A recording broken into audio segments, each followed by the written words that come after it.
ராஜஸ்தானுடைய Austin அவர்கள் நாகர்கோவிலில் வெற்றி பெற்றார். எந்த மந்திரி போர்ட்போலியோ கேட்குறீங்களோ அதை கொடுப்பதற்கு நாங்கள் தயாராக இருக்கிறோம். எங்களுடைய கட்சிக்கு வாருங்கள், ராஜினாமா செய்துவிட்டு நில்லுங்கள், விஜயே வந்து உங்களுக்கு பிரச்சாரம் செய்து நீங்கள் என்ன இலாக்காவை கேட்குறீங்களோ அந்த இலாக்காவை கேட்டு கொடுக்குறோம்னு ஆஃபர் பண்ணாங்களா இல்லையா? சீனிவாசன் வேப்பநல்லி தொகுதி, அவரை போய் 50 கோடி ரூபாய் தரோம், நீங்கள் நீ என்ன வாரியம் கேட்குறியோ எதை கூட கேட்குறியோ நாங்கள் தரோம்னு ஆஃபர் பண்ணியிருக்கார். அதையும் கம்ப்ளைண்ட்டில் யார் யார் பேசுனாங்கன்றதெல்லாம் கொடுத்துருக்குறோம். இப்போ நான் காரில் வரும்போது கேள்விப்பட்ட செய்தி என்னென்னா, விஜயபாஸ்கர் நேற்று தான் சேர்ந்தார். அவர் ஓஎஸ் மணியன்கிட்ட பேசிட்டார். ஓஎஸ் மணியனே சொல்கிறார், இங்கே வந்துட்டீங்கன்னா உங்களுக்கு மந்திரி பதவி கொடுக்கும். ஆக ஆள் பிடிப்பதற்காகவே இன்றைக்கு இந்த ஆட்சி நடந்து கொண்டிருக்கிறதுடைய ஆக்கப்பூர்வமான பணிகள் எதுவும் செய்ய நடைபெறவில்லை என்பதை தெளிவாக ஆளுநரிடத்தில் சொல்கிறோம். ஏற்கனவே குதிரை பேரத்தின் மூலமாக அனைத்திந்திய அண்ணா திராவிட முன்னேற்ற கழகத்தினுடைய 3 சட்டமன்ற உறுப்பினர்கள், அதன் பிறகு 1 சட்டமன்ற உறுப்பினர்கள், அதன் பிறகு 2 சட்டமன்ற உறுப்பினர்களை குதிரை பேரத்தின் மூலமாக குதிரை வேகத்திலே ஆட்சி அதிகாரத்தில் இருக்கின்ற இந்த அரசு அவர்களை விலை கொடுத்து வாங்கி கொண்டிருப்பதை கண்டித்தும், தொடர்ந்து இதுபோன்ற நடவடிக்கைகளை இந்த அரசு நிறுத்த வேண்டும் என்பதை வலியுறுத்தியும் மேதகு ஆளுநர் அவர்களிடத்திலே இன்றைக்கு நாங்கள் வலியுறுத்தி சொல்லியிருக்கிறோம். உயர்கல்வித்துறை அமைச்சர் விஸ்வநாதன் அவர்கள் குழந்தைகளுடன் நடந்து கொண்ட விதத்தை பற்றியும், நடந்து முடிந்த கேபினெட் அமைச்சர்கள் இல்லாமல் 2 தனிநபர்கள், ஜான் ஆரோக்கியசாமியும் விஷ்ணு ரெட்டியும் அந்த கேபினெட் கூட்டத்தில் கலந்துருக்காங்க. இது குறித்து நடவடிக்கை எடுக்க வேண்டும் என்று ஆளுநர்களுடன் நாங்கள் மனு கொடுத்திருக்கிறோம். குதிரை பேரம் தொடர்பாக கூட புகார்கள் அளிக்கப்பட்ட ஆளுநர், அது தொடர்பாக உங்களுடைய நிலைப்பாடு என்ன? அது என்ன சந்தேகம் இருக்குது உங்களுக்கு? அதாவது ஆட்சி பொறுப்பை ஏற்க முன்னாடியே சட்டமன்ற உறுப்பினர் காமராஜை கூட்டிகிட்டு போய் அந்த கட்சியினுடைய பொதுச் செயலாளருடைய கையெழுத்து போட்டது மாதிரியே போட்டு அவ்வளவு வேலைகளை பார்த்தாங்க. தொடர்ந்து இப்போ எல்லா எம்எல்ஏக்களும் போயிட்டே இருக்கிறாங்க. எங்களை பொறுத்தவரையிலும் இப்போ 54 நாள் தான் ஆச்சு. ஒரு இடைத்தேர்தல் 6 மாதத்தில் இடைத்தேர்தல் வர வேண்டிய அவசியம் கிடையாது. அப்போ குதிரை பேரம் நடக்குதா இல்லையா? அதுதான் என்னுடைய குற்றச்சாட்டு. குதிரை பேரம் மூலமாக தாவேக்கால நேராக இன்னைக்கு பாஜக, திமுக, அதிமுக ஆளுநர் கம்ப்ளைண்ட் பண்ணி எதிர்கட்சி என்ன செய்யும்? வேலை செய்யணும். அவங்க ஏற்கனவே சொல்லியிருக்காங்களே, எதிர்கட்சி அரசியல் செய்யாமல் என்ன செய்வாங்க? அதுதான் அவங்க செய்கிறாங்க. குற்றச்சாட்டுகள் எல்லாத்தையும் சொல்கிறாங்க. குற்றச்சாட்டுகள் நிரூபிக்கப்பட்டால் தானே. அண்ணா திராவிட முன்னேற்ற கழகத்திலிருந்து நாங்கள் விலகி வந்ததற்கு என்ன காரணம்? கசப்பான நினைவுகள், சில காயங்கள், சில கண்ணீர்கள், பார்ட்டி ராங் லீடர் என்கிற அடிப்படையில் நாங்கள் விலகி வந்துவிட்டோம். தோல்வி அடைந்த ஒரு தலைவர் மீண்டும் மீண்டும் தோல்வி அடைந்து கொண்டே இருந்தால் எங்களை போன்று இருக்கிற தொண்டர்கள் எப்படி அவர் மீது நம்பிக்கை வைப்பார்கள்? அந்த தலைமை பண்பை அவர் இழந்து விட்டார். வணக்கம், இது கேள்விக்களம். தமிழ்நாட்டில் இருக்கக்கூடிய முக்கியமான எதிர்க்கட்சிகள், பிரதான எதிர்க்கட்சி திமுக, அதிமுக மற்றும் பாஜக, இந்தியாவை ஆளக்கூடிய பாஜக ஆளுநரை சந்தித்து தொடர்ந்து ஒரே நாளில் 3 கட்சிகளும் முறையிட்டிருக்காங்க. புகாராகவும் கொடுத்திருக்கிறார்கள். ஆளும் தாவேக அரசுக்கு எதிராக குதிரை பேரத்தில் ஈடுபடுகிறார்கள். அரசிற்கு தொடர்பில்லாத 2 தனிநபர்கள் அமைச்சரவை கூட்டம் அதுபோன்ற அரசு நிகழ்வுகளில் பங்கு பெறுறாங்க, இது அத்துமீறல் என்று புகார்களை கொடுத்திருக்கார்கள். பல்வேறு விஷயங்களை பட்டியலிட்டு அது ஆளுநர் மாலையும் அங்கீகரித்து அவர்கள் எக்ஸ் தளத்தில் என்னென்ன புகார்கள் கொடுத்தார்கள் 2 கட்சிகளும் மனுக்களில்னு சொல்லி 3 கட்சிகள் பற்றியும் எக்ஸ் தளத்தில் போட்டிருக்கு ஆளுநர் மாளிகையும். குவியும் குற்றச்சாட்டுகளால் தாவேக அரசுக்கு சிக்கலா, என்ன நடவடிக்கை எடுக்க போகிறாரு ஆளுநர்? இதைத்தான் நம்ம இன்றைக்கி விவாதிக்க இருக்கோம். நம்மோடு திமுகவிலிருந்து சூர்யா வெற்றி கொண்டான், தமிழ் தேசிய விடுதலை இயக்கத்திலிருந்து திரு தியாகு, பத்திரிகையாளர் ஜுபேர் மற்றும் மதிமுகவிலிருந்து காரை செல்வராஜ், விரைவில் அதிமுகவிலிருந்து ஆவடி குமாரும் இணைய இருக்கிறார். அனைவருக்கும் வணக்கம். நான் முதல் கட்ட பார்வையாக தொடர் தியாகு உங்களுடைய முதல் கட்ட பார்வையை தான் கேட்குறேன். 3 கட்சிகளும் ஒரே குற்றச்சாட்டுகள் தான் ஒரு புகாராக கொடுத்துருக்காங்க. ஏற்கனவே கொடுக்கப்பட்ட புகார் தான் இது. ஆனால் அதுவரை நடவடிக்கை வரல ஆளுநரிடமிருந்து. எல்லா தரப்புமே போய் ஆளுநர்கிட்ட கொடுத்துருக்காங்க குற்றச்சாட்டுகளை. கொஞ்சம் ஆழமாக கடந்த காலத்தோடு இணைத்து பார்த்தோம்னா குற்றவாளியிடமே போய் குற்றச்சாட்டுகளை கொடுத்துருக்காங்க. இந்த பிரச்சனை அனைத்துக்கும் மூல காரணம் ஆளுநர் செய்த குற்றம்தான். ஏனென்றால் தேர்தல் முடிவில் தனிப்பெரும் கட்சி என்று ஒரு கட்சி தெளிவாக வந்த பிறகு 107 இடத்துல வெற்றி பெறுறாங்க. ஒரு இடம் 2 இடத்துல ஜெயிச்சதுனால 106 ஆகுது. தனிப்பெருங்கட்சி இப்போ 2006 வந்து திராவிட முன்னேற்ற கழகம் 96 இடங்களில் தான் வெற்றி பெற்றாங்க. அவங்க ஒன்றும் அறுதி பெரும்பான்மை வரல. ஆனால் எந்த சிக்கலும் இல்லை கலைஞரை அழைத்து ஆட்சி அமைக்க சொல்கிறதுல. இங்கேயும் அதே போல தான். அப்போ ப்ரீபோல் அலையன்ஸ் இருந்தது. அப்போ ப்ரீபோல் அலையன்ஸ் இருந்தது. காங்கிரஸும் பாமகவும் திமுக கூட்டணி. அலையன்ஸே வேண்டாம். நான் அலையன்ஸுக்கான ஓட்டே கேட்கல. Single largest party. Single largest பார்ட்டிக்கு தான் நீங்கள் கூப்பிட்டாகணும். இது இங்கே மட்டும் இல்லையே, மகாராஷ்டிரத்தில் நடந்திருக்குது, கர்நாடகத்தில் நடந்திருக்குது, டெல்லியிலே நடந்திருக்குது. ஒன்று அப்சல்யூட் மெஜாரிட்டி இல்லைன்னா சிங்கிள் லார்ஜஸ்ட் பார்ட்டியை கூப்பிட வேண்டிதான். இவங்க போய் நாங்களுக்கு இன்னும் 5 பேர் இருக்கிறேன்னு சொல்ல வேண்டிய தேவையும் இல்லை. அப்படி சொன்னாலும் அதை அவர் பொருட்படுத்த வேண்டியது இல்லை. எனக்கு இந்த தகவல்லாம் வேண்டாம்ப்பா, உங்களுக்கு அறுதி பெரும்பான்மை இருக்கா இல்லையாங்கிறத நீங்கள் ஃப்ளோர் ஆஃப் த ஹவுஸில் தான் ப்ரூவ் பண்ணோம். எனக்கு வேண்டியது இந்த சிங்கிள் லார்ஜஸ்ட்டுங்கிறீங்கல்ல, அது இருக்குன்னு சொன்னால் தீர்ந்து போச்சு. ஆட்சி அமைக்க அழைக்க வேண்டியதை நடத்த வேண்டியதான். எவ்வளோ நாள் இழுத்தடிச்சாங்க, காலையும் மாலையும் போக வச்சு திருப்பி வச்சு.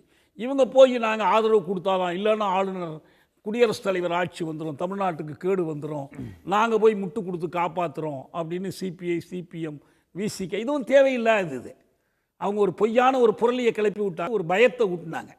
எந்த பயமுமே இல்லை.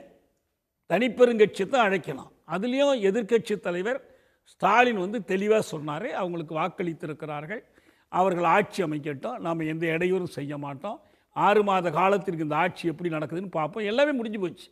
ஏன்னா அதுக்கு அடுத்த இடத்துல கூப்பிட்டா யாரை கூப்பிடணும்? திமுக தான் கூப்பிடணும். இல்லை, இப்போ அதெல்லாம் தாண்டி கிளைம் பண்ணவே இல்லையே. இல்லை, அதெல்லாம் தாண்டி வந்து இப்போ ஆட்சி அமைஞ்சிருச்சு, 50 நாளுக்கு மேலே ஆயிடுச்சு. அவர்களுக்கு இன்னொரு 6 மாதத்துக்கு, அந்த மே 13 6 மாதத்துக்கு நோ கான்ஃபிடன்ஸ் மோஷனே கிடையாது, மூவ் பண்ண முடியாது. இந்த நிலையில் எதிர்க்கட்சியில் இருக்கக்கூடிய சட்டமன்ற உறுப்பினர் ராஜினாமா பண்ணிட்டு தொடர்ந்து போகிறாங்க. அதனால தான் புகாரை ஏற்கனவே ஒன்றே ஒன்று தான், இவர்கள் தாங்களாக விலகிறார்கள், இன்னொரு கட்சிக்கு போய் சேர்றாங்கன்னா அது அவங்களுடைய உரிமை. இது வந்து ஆன்டி டிஃபெக்ஷன் லாவை மீறாமல் இருக்கிற வரைக்கும் யாரும் அதில் குறிக்கிட முடியாது. எல்லா கட்சிகளும் செய்தது தான். இப்போ அதிமுக இவ்வளவு சொல்கிறாங்கல்ல, விஜயகாந்த் தலைமையில் இருந்த உறுப்பினர்களை எல்லாம் ஜெயலலிதா எப்படி தன்னோட சேர்த்தாங்க? 7 பேர். மாஃபா பாண்டியராஜன் எப்படி சேர்த்தாங்க? மற்றவங்களெல்லாம் எப்படி சேர்த்தாங்க? நாங்கள் தொகுதி நலன் பற்றி பேச போயிருக்கிறோம், தொகுதி நலன் பற்றி பேச போயிட்டு அந்த கட்சியில் போய் சேர்த்துக்கிட்டாங்களா இல்லையா? ஜெயலலிதா, நீ இன்னொரு கட்சி சார்பில் தேர்ந்தெடுக்கப்பட்ட, நீ முரசு சின்னத்தில் ஜெயிச்சவன், இரட்டை இலைக்கு நீ வரக்கூடாது என்று சொல்லி அவங்கள ஒன்றும் தடுக்கலை. அதே போல் திமுக அந்த சந்தர்ப்பத்தில் இல்லைனாலும் இப்போ இந்த தேர்தலுக்கு முன்னதாக யாரெல்லாம் சேர்த்துக்கிட்டாங்க? அதிமுகவில் முதலமைச்சர் பதவியில் இருந்த ஒருத்தர் வந்து திமுக சேர்த்துக்கிடுச்சு. இப்படி பல பேர் சேர்த்துக்கிட்டாங்க, முக்கியமான தலைவர்களெல்லாம் சேர்த்துக்கிட்டாங்க. எனவே கட்சி மாறுவது என்பது சட்டப்படி பிரச்சனை இல்லை, அது அவங்க உரிமை, எந்த சூழ்நிலை. ஆனால் இங்கே என்ன தேவைன்னா, இவங்க நினச்சிக்கிட்டு இருக்காங்க பாருங்கள், தனிப்பெருங்கட்சியாக இருந்தால் போதாது, எப்படியாவது அறுதி பெரும்பான்மையை கூட்டி சேர்த்தா தான் நம்ம நிலைக்க முடியும். தப்பு அது. அப்படிதான்னு சொன்னால் ஒரே வழி தான் இருக்குது, தேர்தலை சந்திச்சுட்டு போங்க, மக்கள் பார்த்து இன்னொரு முடிவு எடுக்கட்டும். நீங்கள் எதுக்காக போயிட்டு எப்படியாவது பெரும்பான்மையை சேர்க்கணும், அதுக்கு இன்னொரு கட்சியிலேருந்து கூப்பிடணும், இதெல்லாம் தேவையே இல்லாது. உங்களுக்கு போய் சேர்றாங்க, சேர்ந்த உடனே அப்போ ஒரு கேள்வி இருக்கும்ல, என்ன காரணத்திற்காக அப்போ வந்து தேவையில்லாமல் இப்போ கூப்பிடணும்? அவங்களுக்கு ஏற்கனவே நீங்கள் சொன்ன மாதிரி விடுதலை சிறுத்தைகள், காங்கிரஸ், IUML, இடதுசாரிகள் 2 பேர்த்தோடைய அவங்க வெளியிலிருந்து ஆதரவு, இதனால அவங்களுக்கு 119 எண்ணிக்கை இருக்கு. அவங்க நினைக்கிறாங்க, ஏன்னா தேவைக்கு தனக்கென்று ஒரு கருத்தியல் இல்லாத ஒரு கட்சி, அதுக்கு ஒரு நிலைப்பாடும் கிடையாது. திருப்பரங்குன்றத்தில் நம்ம பார்த்தோம், நாங்கள் எதுவுமே பேச மாட்டோம்னு சொன்னாங்க. பேச மாட்டோங்கிறத ஒரு நிலைப்பாடு. மீண்டும் நாங்கள் திருப்பரங்குன்றத்தை அயோத்தி ஆக்குவோம் என்று பாஜக சவால் விட்டு கொண்டிருந்த போது நாங்கள் திருப்பரங்குன்றம் விட்டு பேசாமல் இருப்பது தான் எங்கள் நிலைப்பாடுன்னு சொன்னாங்க. இப்போ ஆளுநர் நடவடிக்கை என்ன அவங்க கருதுறாங்கன்னா, நமக்குன்னு ஒரு தனி பெரும்பான்மை எப்படியாவது ஒன்று சேர்த்து கொண்டு வந்து வச்சிட்டோம்னா இவங்க விலகிடுவாங்களோ, ஏன்னா வெளியிலிருந்து ஆதரவுங்கிறாங்க, எப்போ வேணாலும் வெளியிலிருந்து எதிர்ப்பாக மாறலாம். அது இப்போ இவங்க என்னென்ன நிபந்தனைகள் வச்சுருக்காங்க நமக்கு தெரியாது. இவங்க நாளைக்கு இன்னொருத்தருக்கும் அமைச்சர் பதவி கொடுங்கன்னு கேட்டாங்கன்னா என்ன பண்ணுறது? ஏதோ ஒரு காரணத்தை சொல்லி கவுத்துட்டாங்கன்னா என்ன பண்ணுறது? ஏன்னா நமக்குன்னு தனியாக ஒரு பெரும்பான்மை வேணும்னு அவங்க ஆசைப்பட்றாங்க. இது வெளிப்படையாக தெரியுது. இது இல்லைன்னா அவங்க இந்த முயற்சியில் ஈடுபட வேண்டிய அவசியமே இல்லை. இல்லை, இப்போ ஆளுநர் முன்னாடி இருக்கக்கூடிய ஆப்ஷன் என்ன? அவர் ஏதாவது விளக்கம் கேட்கலாம். அப்கோர்ஸ் அந்த ஆர்டிகல் 167 கேட்கலாம். சட்டப்படி ஆளுநருக்கு ஆப்ஷன் இல்லை. சட்டம் மீறப்படாத வரைக்கும் நான் இதில் தலையிட மாட்டேன் என்பது அவருடைய ஸ்டாண்டாக இருக்கணும். ஏற்கனவே ஒரு சட்டத்தை மீறி தான் எல்லாத்துலையும் தள்ளிக்கிட்டு இருக்கிறார். புரோஹித் காலத்திலேருந்து RN ரவி காலத்திலேருந்து இன்றைக்கி இவர் வரைக்கும் அங்கேருந்து அமித்ஷா கட்டளைப்படி என்னென்ன செய்யணுமோ செஞ்சுக்கிட்டு இருக்கிறாங்க. என்ன முக்கியமாக நம்ம கவலைப்படுறோம்னா எல்லா கட்சிகளும் சேர்ந்து சார் இன்னைக்கு ஸ்பெசிஃபிக்காக திமுக சார்பில் வைக்கக்கூடிய குற்றச்சாட்டு 50 கோடி ரூபாய் தரேன்னு சொல்கிறாங்க. கேட்குற போர்ட்ஃபோலியோ எந்த துறை கேட்குறீங்களோ இலாக்கா நீங்கள் கேட்குற இலாக்காவை கொடுக்குறேன்னு சொல்லி எங்கள் எம்எல்ஏ ஆஸ்டின் அவர்களை விலை பேசினாங்கன்றாங்க. நேற்று கைது செய்யப்பட்ட அனிதா ராதாகிருஷ்ணன் போலீஸ் கஸ்டடியில் 6 மணி நேரம் விசாரணையில் இருக்கும் பொழுது அப்போ வந்து நீங்கள் வந்து ராஜினாமா பண்ணிடுங்க இல்லைன்னா தாவேக்காவுக்கு மாறிடுங்க நிர்பந்திச்சாங்க. இது எல்லாமே இந்த ஃபேக்ட்ஸ் எல்லாமே வெரிஃபை பண்ணாமல் ஏற்றுக்கவோ மறுக்கவோ முடியாது. நான் அது ரெண்டுக்கும் தயாராக இல்லை. ஏன்னா இதுக்கான மிஷினரி ஒரு பக்கம் இன்வெஸ்டிகேட்டிவ் மிஷினரி, ரெண்டாவது நீதிமன்றம். இப்போ நீதிமன்றத்தில் அவரை பிணையில் விட்டுட்டாங்க. நாளைக்கு நீதிமன்றத்தில் வழக்கு நடக்கும்போது அவர் தன்னை குற்றமற்றவர் நிரூபிச்சுக்கலாம். நம்ம இந்த டிபேட்டில் உட்காந்து இல்லை அவர் செய்திருப்பாரா மாட்டாரா அப்படிங்கிற ஆராய்ச்சி அதுக்குள்ளே போகல. நம்ம கேட்கறது வந்து எம்எல்ஏக்கள் தொடர்ந்து 6 பேர் ராஜினாமா பண்ணிட்டு தாவேக்கால போய் இணையிறாங்க. அதிமுகவிலிருந்து தேர்ந்தெடுக்கப்பட்ட 1.5 மாதத்தில் அந்த மக்கள் ஓட்டு போட்ட மக்களோட முடிவை மீறி அவங்க ராஜினாமா பண்ணிட்டு அங்கே கட்சியில் போய் சேர்றாங்க. அதாங்க நான் என்ன சொல்றேன். அப்போ அந்த பின்புலத்தில் தானே இதை பார்க்க வேண்டியிருக்கு. ஹோலிஸ்டிக்காக தானே பார்க்க முடியும். சட்டப்படி அதில் பிழை இருந்தால் சட்டப்படி அவங்களை நீக்கிறதுக்கோ மற்ற நடவடிக்கை எடுத்துக்கலாம். இப்போ இவங்க கேட்குற மாதிரி தேர்தல் நடத்தாமல் இருக்கலாம் கேட்க முடியாது. ஏன்னா அது தொகுதி மக்களோட உரிமை. நமக்கு ஒரு சட்டமன்ற உறுப்பினர் வேணுங்கிறது அவங்க உரிமை. அது அந்த உரிமையில தானே தேர்ந்தெடுத்திருக்காங்க. யார் அது அவங்க தேர்ந்தெடுத்தவர் விலகிட்டார். அவர் திரும்ப அவர் நிற்கலாம், நிற்காமல் போகலாம். அதை சட்டப்படி தடுக்க முடியாதுங்கிறதா புரியுது எனக்கு. ஆனால் கேள்வி என்பது நீங்கள் அவர்கள் விலகினார்களா, விலக சொல்லி நிர்பந்திக்கப்பட்டார்களா, ஏதாவது ஒரு கன்சிடரேஷனுக்கு பண்ணணுங்கிறேன். எதை வேணாலும் நீங்கள் ப்ரூவ் பண்ணலாம். அதுக்கான சாட்சியங்கள், ஆவணம், கடிதம், யார் நீங்கள் நீதிமன்றத்தில் வழக்கு ஆளுநர்கிட்ட போய் மனு கொடுக்குறீங்க, நீங்கள் நிரூபிக்கணும். ஆனால் அப்பயே என்ன பண்ண முடியும்? நீங்கள் நீதிமன்றத்தை போங்கன்னா சொல்லுவார். நீதிமன்றத்தை தான் நாட முடியும். அப்போ ஆளுநர் நீதிபதி அல்ல. ஆளுநர் இதில் எல்லாம் குறுக்கிடவே முடியாது, தலையிட முடியாது. அப்போ இந்த 3 பேர் கொடுத்த மனுவுக்கு வந்து பெரிய நடவடிக்கை எல்லாம் ஒன்றும் வராது. அது ஒரு அரசியல் விளம்பரத்துக்காக கொடுத்துருக்குறாங்க. பேசுவோம். திரு சூர்யா வெற்றிகொண்டான், அரசியல் விளம்பரத்திற்காக தான் கொடுக்கப்பட்டது. இதனால் எந்த இதுவும் வரல, நீதிமன்றத்தை தான் நாட முடியும். அண்ணன் மூத்த தலைவர் ஒரு பார்வையை சொல்லிட்டாரு. என்ன கேட்குறப்ப என்ன தமிழ்நாடு ரொம்ப வருடமாக அடிமையாக இருந்தது, அடிமை தேசத்தில் இருந்தது, அமெரிக்காவுக்கு அடிமையாக தமிழ்நாடு இருந்தது. அதை மீட்டெடுத்த புகழ் என் தாய் தேசம் அடிமைப்பட்டு கிடக்கிறது. அதுக்காக நான் 10 ஆண்டு காலமாக போராடி அந்த விடுதலையை பெற்றுக் கொடுத்தேன்னு சொன்ன தலைவராக விஜய் அவரை நோக்கி இத்தனை 80 வயசு 70 வயசு 60 வயசு 40 ஆண்டு அனுபவம் உள்ள தலைவர்களெல்லாம் கொடியை தூக்கிட்டு ஓடி போய் பின்னால் நிற்கிறீங்களே, இதெல்லாம் என்ன தமிழ்நாடு மக்கள் பார்த்தா சிரிக்காது? அது அவங்க விருப்பம் இல்லை சரி, எதுக்காக ஓடுனீங்கிறதெல்லாம் வேறு விஷயம். அது கூடலாம் போன தலைவனுக்கெல்லாம் வரலாறு இல்லை. அதனால் நான் எந்த தலைவனை பற்றியும் கவலைப்படுறதில்லை. எதுக்கு அதெல்லாம் வெட்டி வேஸ்ட்டு. பட் நீ தூய சக்தின்னு சொன்ன ஒரு பலமான சக்தி, தீய சக்திக்கு பின்னால் இருந்து அத்தனை பேர் காலையும் உளுந்து ஆசீர்வாதம் வாங்கிட்டு எல்லோரும் என் கூட வந்திருக்குன்னு கூட்டிகிட்டு போனீங்கன்னா நீங்கள் எவ்வளோ பெரிய யோக்கியம், எவ்வளோ பெரிய மனுஷன்னு நாங்கள் பல முறை கேட்டாலும் அதுக்கு பதில் அங்கேருந்து யாருங்க சொல்ல தயாராக இல்லை. நாங்கள் இந்த ஆளுங்கட்சி 40 நாட்கள் ஆகுது. அதனால் இடையா ஒரு மந்திரி போதைப் பொருளை பயன்படுத்தினதாக தமிழ்நாடு முழுக்க போராட்டம் நடத்துகிறோம்.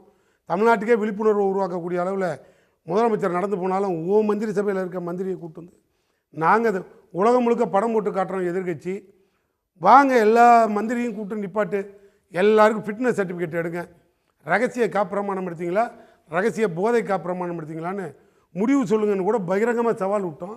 நாங்களே ரெடி மெடிக்கல் செக்கப்புக்கு வாங்க எல்லோரும் ஃபிட்னஸ் சர்டிஃபிகேட் கொடுங்கன்னு கூட கேட்டோம். யார் இதை பற்றியெல்லாம் பேச தயார்?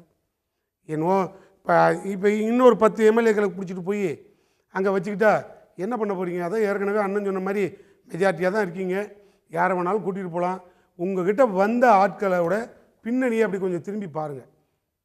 தாவேக்கா பின்னால் இப்போ போன ஆட்கள் எல்லாம் தொழிலதிபர்கள், பணக்காரர்கள், உலக முதலீட்டாளர்கள் மாநாட்டில் கலந்துக்கக்கூடியவர்கள். இந்த பட்டியல் எல்லாம் அப்படியே சேர்த்து பாருங்கள். அவன் தொழிலை காப்பாற்றிக்கணுன்னா நேராக அங்கே போயிடு, காலேஜை காப்பாற்றணுன்னா போய் சேர்ந்துரு, சொத்தை காப்பாற்றணுன்னா போய் சேர்ந்துரு. இது எனக்கு போகிறோம். இப்போ இனிமேல் எதுவுமே வேண்டாம். விஜயால் எனக்கு பிரச்சனை வரக்கூடாது, அந்த ஆளால் எனக்கு ஆபத்து வரக்கூடாது. அப்படி ஒரு ஸ்டாண்டு இப்போ தமிழ்நாட்டில் ஓடுது. நானும் பார்க்குறேன். டெய்லி போகிறவங்கள யாராவது ஒருத்தன் இந்த தியாகி பின்னால் நான் போய் ஆகணுங்க, விஜய் மாதிரி ஒரு தியாகியை நான் பார்த்தது இல்லைங்க அப்படின்னு சொன்ன வரலாறு சொல்லுங்கள். எங்கள் ஐயாவால் சொல்லுங்கள். இந்த மாதிரி ஒரு தியாகியை நானே பார்த்ததில்லைன்னு. அவர் பார்த்துருக்க மாட்டார், அது வேறு விஷயம். ஏன்னா அவர் அண்ணன் அதிகமாக சினிமா பார்க்க மாட்டார். ஏன்னா முன்னாள் நடிகர் விஜயா இருந்தார். இப்போ ஜோசப் விஜய் ஆனவுடனே அண்ணனுக்கு புது முதலமைச்சர் வந்துட்டார்னு நினைக்கிறாரு. சார் தெளிவாக ஒன்று புரிஞ்சுக்கணும் சார், நீங்கள் சாட்சியோடையே கூட்டிகிட்டு போய் ஆளுநர் பக்கத்தில் நிப்பாட்டினா கூட அதெல்லாம் நீதிமன்றம் பார்த்து கொள்ள வேண்டியது தான். வழியில் தான் எங்களுக்கு தெரியும். ஆளுநரை பார்த்து மனு கொடுக்குறோன்னா அண்ணன் ஆளுநரை கோடிட்டு காட்டின மாதிரி நாங்கள் கூட தான் 5 வருஷம் எடப்பாடி மேலே 500 கம்ப்ளைண்ட் கொண்டு ஆளுநர்கிட்ட கொடுத்தோம். கோயில் உண்டியலில் மனு போட்ட மாதிரி ஆயிடுச்சு. இப்போ மட்டும் என்ன ஆகுது? இந்த ஆளுநரை நம்பி தான் மனு கொடுக்குறோம். வருமா என்ன? உலக பார்வைக்கு வெளிச்சத்தை வெளிப்படுத்துகிறோம். தாவேக ஆட்சியோட லட்சணத்தை வெளிப்படுத்துகிறோம். இந்த கோயிலும் இதுவும் கோயில் உண்டியல் தான். எங்களுக்கு தெரியும் இது எந்த கண்ட்ரோலில் இருக்குன்னு. இதுவே ஆளுநரே யார் கண்ட்ரோலில் இருக்காருன்னு உங்களுக்கும் தெரியும். இதெல்லாம் நாங்கள் இதெல்லாம் விட்டுருங்க.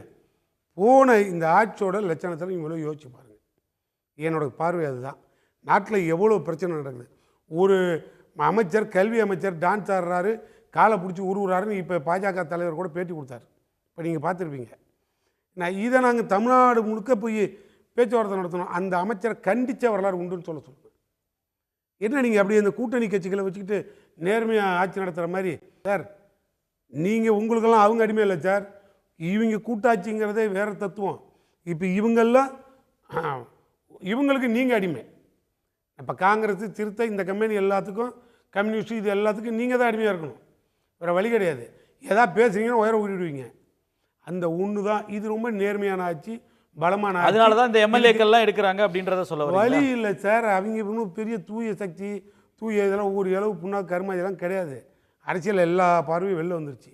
இதுக்கெல்லாம் சாட்சி என்ன? நாங்கள் இன்னும் ஒரு 4 எம்எல்ஏவை பேசிட்டோம், சம்மந்தமே இல்லை. 4 எம்எல்ஏவை பேசி அப்படியே விலை கொடுத்து வாங்கி வர முயற்சி செய்கிறார்கள். 5 பேர் கைது. இவன் 500 பேர் வேணாலும் பிடிச்சிட்டு போ, எங்களுக்கு என்ன?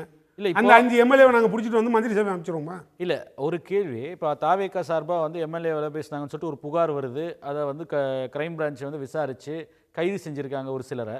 இப்போ திமுக சார்பாக இது போல் எம்எல்ஏ வந்து அணுகுனாங்க, விலை பேசினாங்கன்னு எங்கேயாவது புகார் கொடுக்கப்பட்டிருக்கா?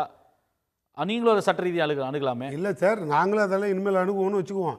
சட்ட ரீதியாக யார்கிட்ட போகிறது? ஏட்ட போகிறதா இல்லை எஸ்பிகிட்ட போகிறதா?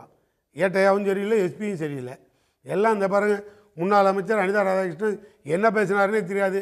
ஆதவ ஒரிஜினா பேசாத பேச்சா சார் நாங்கள் பேசிட்டோம். என்ன ஜனநாயகம் இது? கம்யூனிஸ்ட் என்னைக்காவது குரல் கொடுக்குமா? அன்னைக்கு குரல் கொடுத்ததை இன்னைக்கு கொடுக்குமா? ஆதவ ஒரிஜினா சொன்னார், முன்னாள் முதலமைச்சராக இருக்கும்போதே சொன்னார், ஆளுகின்ற தமிழ்நாட்டின் முதல்வர் ஒரு முட்டாள்னார். நாங்கள் தான் தெருவாக கற்றணும். எவன் கற்றுனான்? எவனுக்கு அந்த சூடு சொரணமான ரோஸெல்லாம் இருந்தது? அதெல்லாம் இல்லை. நான் எனக்கு ஒரே ஒரு பாயிண்ட்டு, நாங்கள் ஒரு 4 எம்எல்ஏ கிட்ட பேசிட்டோன்னு ஒரு பொய் குற்றச்சாட்டை வச்சுக்கிட்டு உன் தப்பை மறைக்கிறதுக்கு, நீ குதிரை பேரம் பேசுகிறத மடைமாற்றம் பண்ணுவதற்கு உடனே திமுககாரன் ஒரு 10 பேரை பிடிச்சிட்டின்னா ரைட்டுப்பா, எங்களில் 10 பேரை பிடிச்சிட்டேன், உன் 4 எம்எல்ஏவை நாங்கள் கூப்பிட்டு வந்து நாங்கள் என்ன மந்திரி சபை அமைக்க போகிறோம், 10 பைசா பிரயோஜனம் கிடையாது. அது கூட எங்களுக்கு பரவாயில்ல. அண்ணன் வைகோ வந்து வெளியில் பேட்டி கொடுத்தார்ல, முதல்வரே சொல்லிவிட்டார், உங்களை வெற்றி பெற வைக்க வேண்டியது என் பொறுப்பு, ராஜினாமா செய்துவிட்டு வாருங்கள் என்று சொல்லிவிட்டார்னு அண்ணன் வைகோ பேட்டி கொடுத்தாரு. அப்புறம் அவருக்கு விளக்கம் கொடுத்தாரு, நான் தான் கேட்டுக்கிட்டேன், அவர் பிரச்சாரத்துக்கு டைம் இருந்தால் வர்றேன்னு சொல்லி சொன்னாருன்னு. யார் அவர்கிட்ட போய் கேட்டார்? அவர் திரும்பி ஏங்க ஒரு முதலமைச்சர்கிட்ட போய் எம்எல்ஏவை ராஜினாமா செய்ய வைக்கின்றேன், நீங்கள் வாய்ப்பு இருந்தால் வந்து பிரச்சாரம் பண்ணுங்கன்னு சொல்கிறதே என்ன சார் தப்பு? அந்த முதலமைச்சர் என்ன சொல்லணும்? எங்க என்னங்க இது ஜனநாயகம்? இதுக்கு பேர் ஜனநாயகமானு கேட்கணும். ஆனால் இப்போ வெளியிட்ட அண்ணன் வைகோவையும் சிஎம்மையும் ஜோசப் விஜயும் எந்த போலீஸ் கைது பண்ணும்? கேட்டுருவோம். ஏன்னா இராணுவத்தை கூட்டு வந்து கைது பண்ணுறதா? கேட்போம். திரு சுபேர், மக்கள்கிட்ட அம்பலப்படுத்துகிறாங்க தாவேகாவினுடைய முறைகேடுகளை. விஜயையோ இல்லது முதலமைச்சர் விஜயையோ இல்லை திரு மதிமுக பொதுச் செயலாளரையும் மேலே என்ன வழக்கு பதிஞ்சிருக்காங்க? கூட்டணி கட்சிகள் மேலே நம்பிக்கை இல்லாதனால தான் இதெல்லாம் செய்கிறாங்க. இந்த தேர்தல் முடிவு அப்படிங்கிறது பல வரலாற்று சிறப்புமிக்க விஷயங்களை எல்லாம் உடைச்சிருக்கு. பணம் கொடுத்து ஓட்டு வாங்குறது, சாதியை பார்த்து ஓட்டு வாங்குறது, மதத்தை பார்த்து ஓட்டு வாங்குறதுங்கிற பல கட்டமைப்புகளை உடைச்சிட்டு இன்றைக்கி ஒரு மிகப்பெரிய ஒரு வெற்றியை தமிழ்நாட்டின் முதலமைச்சர் ஜோசப் விஜய் அவர்கள் இன்றைக்கி செஞ்சுருக்கிறார். அப்படிங்கும் போது வெறும் 55,000 ரூபா ஒரு வேட்பாளர் செலவழித்து 50,000 ஓட்டு வாங்கியிருக்கிறார். லட்சங்களில் செலவழித்து இன்றைக்கி சட்டமன்ற உறுப்பினராக இருக்காங்க. இதை நோக்கி இன்றைக்கி கூட்டமாக அந்த வெற்றியை நோக்கி, அந்த வெற்றியை இருக்கக்கூடிய இடத்தை நோக்கி, இளைஞர்கள் இருக்கக்கூடிய இடத்தை நோக்கி இன்றைக்கி கூட்டமாக போகிறாங்க. சட்டமன்ற உறுப்பினர்களும் போகிறாங்க, முன்னாள் சட்டமன்ற உறுப்பினரும் போகிறாங்க, நாடாளுமன்ற உறுப்பினர் போகிறாங்க. இன்றைக்கி திமுகவினுடைய முக்கிய முகமாக இருக்கக்கூடிய ஜெகத்ரட்சன் அவர்களுடைய மகன் சந்தீப் இன்னைக்கு அங்கே போய் சேர்ந்துருக்கிறார். அவருக்கு என்ன குதிரை பேரம் நடந்துச்சு? இல்லை, எனக்கு ஒரு சின்ன சந்தேகம். பல ரூபாயில் செலவு பண்ணதெல்லாம் முழியடிச்சிட்டு வந்திருக்காங்கன்னா அந்த மாதிரி செலவு பண்ணுங்க தான் ஜெயிச்சிருக்காங்க அப்படின்ற சொல்கிறாங்க. அவங்கெல்லாம் ராஜினாமா பண்ணிட்டு சில ஆயிரங்கள் கொடுத்து திருப்பி எம்எல்ஏ ஆயிக்கலான்னு போயிருக்காங்களா? இல்லை அப்படி சொல்லல. அவர்கள் இன்னைக்கு அந்த தலைமை மீது நம்பிக்கை இழந்திருக்கிறாங்க. அதிமுகவின் மீது நம்பிக்கை இழந்திருக்கிறாங்க. அதிமுகவில் அவர்களுக்கு எதிர்காலம் இல்லைன்னு நம்பியிருக்கிறாங்க. அதனால் இவர்கள் புதுசாக ஒரு இளைஞர்கள் கூட்டம் வந்திருக்கு. இன்றைக்கி வெற்றி பெறுவது அங்கே எளிதாக இருக்குது, வெற்றி தொடர்ச்சியாக இருக்குது. அப்படிங்கிறனால அதை நோக்கி அவங்க போகிறாங்க. சார், தனிப்பட்ட விஜயபாஸ்கர்களுக்கோ இல்லை மரகதம் குமரவேலுக்கோ ஜெயக்குமாருக்கோ சத்யபாமாவுக்கோ அந்த நிலை ஐசக்கி சுப்பையா அவர்களுக்கு அந்த மாதிரி தோணி இருக்கலாம். ஆனால் அவர்களை தேர்ந்தெடுத்த மதுராந்தகத்து மக்களுக்கோ இல்லை விராலிமலை கரூர் மக்களுக்கு அவங்களோட நிலைப்பாடு என்ன? அவங்கள பற்றி யோசிக்கிறது இல்லையா? அந்த மக்களோட மேண்டேட்டுக்கு எந்த மரியாதையும் கிடையாதா? இல்லை, அவங்களுக்கு அரசியல் எதிர்காலம் இல்லை, வேற கட்சிக்கு போகிறாங்க. அப்போ முன்னாடியே போயிருக்க வேண்டியது தானே? அது ராஜினாமா செஞ்சுட்டு 1.5 மாசம் கழிச்சு, தேர்தல் 1.5 மாசம் கழிச்சு அந்த மக்களுடைய தீர்ப்பை தூக்கி எறிஞ்சிட்டு ராஜினாமா பண்ணிட்டு போறது தான் ஜனநாயகமா? இல்ல, கண்டிப்பாக அவர்கள் மக்களை அங்க சந்திக்கிற பொழுது அதற்கான விளக்கத்தை கொடுப்பாங்க. அவங்க ஏத்துக்கிறாங்களா இல்ல? அதை ஊக்குவிக்கக்கூடிய ஒரு முதலமைச்சர், ஜனநாயகத்தின் மீது நம்பிக்கை உள்ள தூய சக்தி முதலமைச்சர், அதை எப்படி என்கரேஜ் பண்றாரு? அதாவது குதிரை பேரம் நடந்ததாக சொல்லப்பட்டுட்டே இருக்கிறது நிரூபிக்கப்பட்டிருக்கா? ஏதாவது ஆதாரம் இருக்கா? வழக்கு போட்டிருக்காங்களா?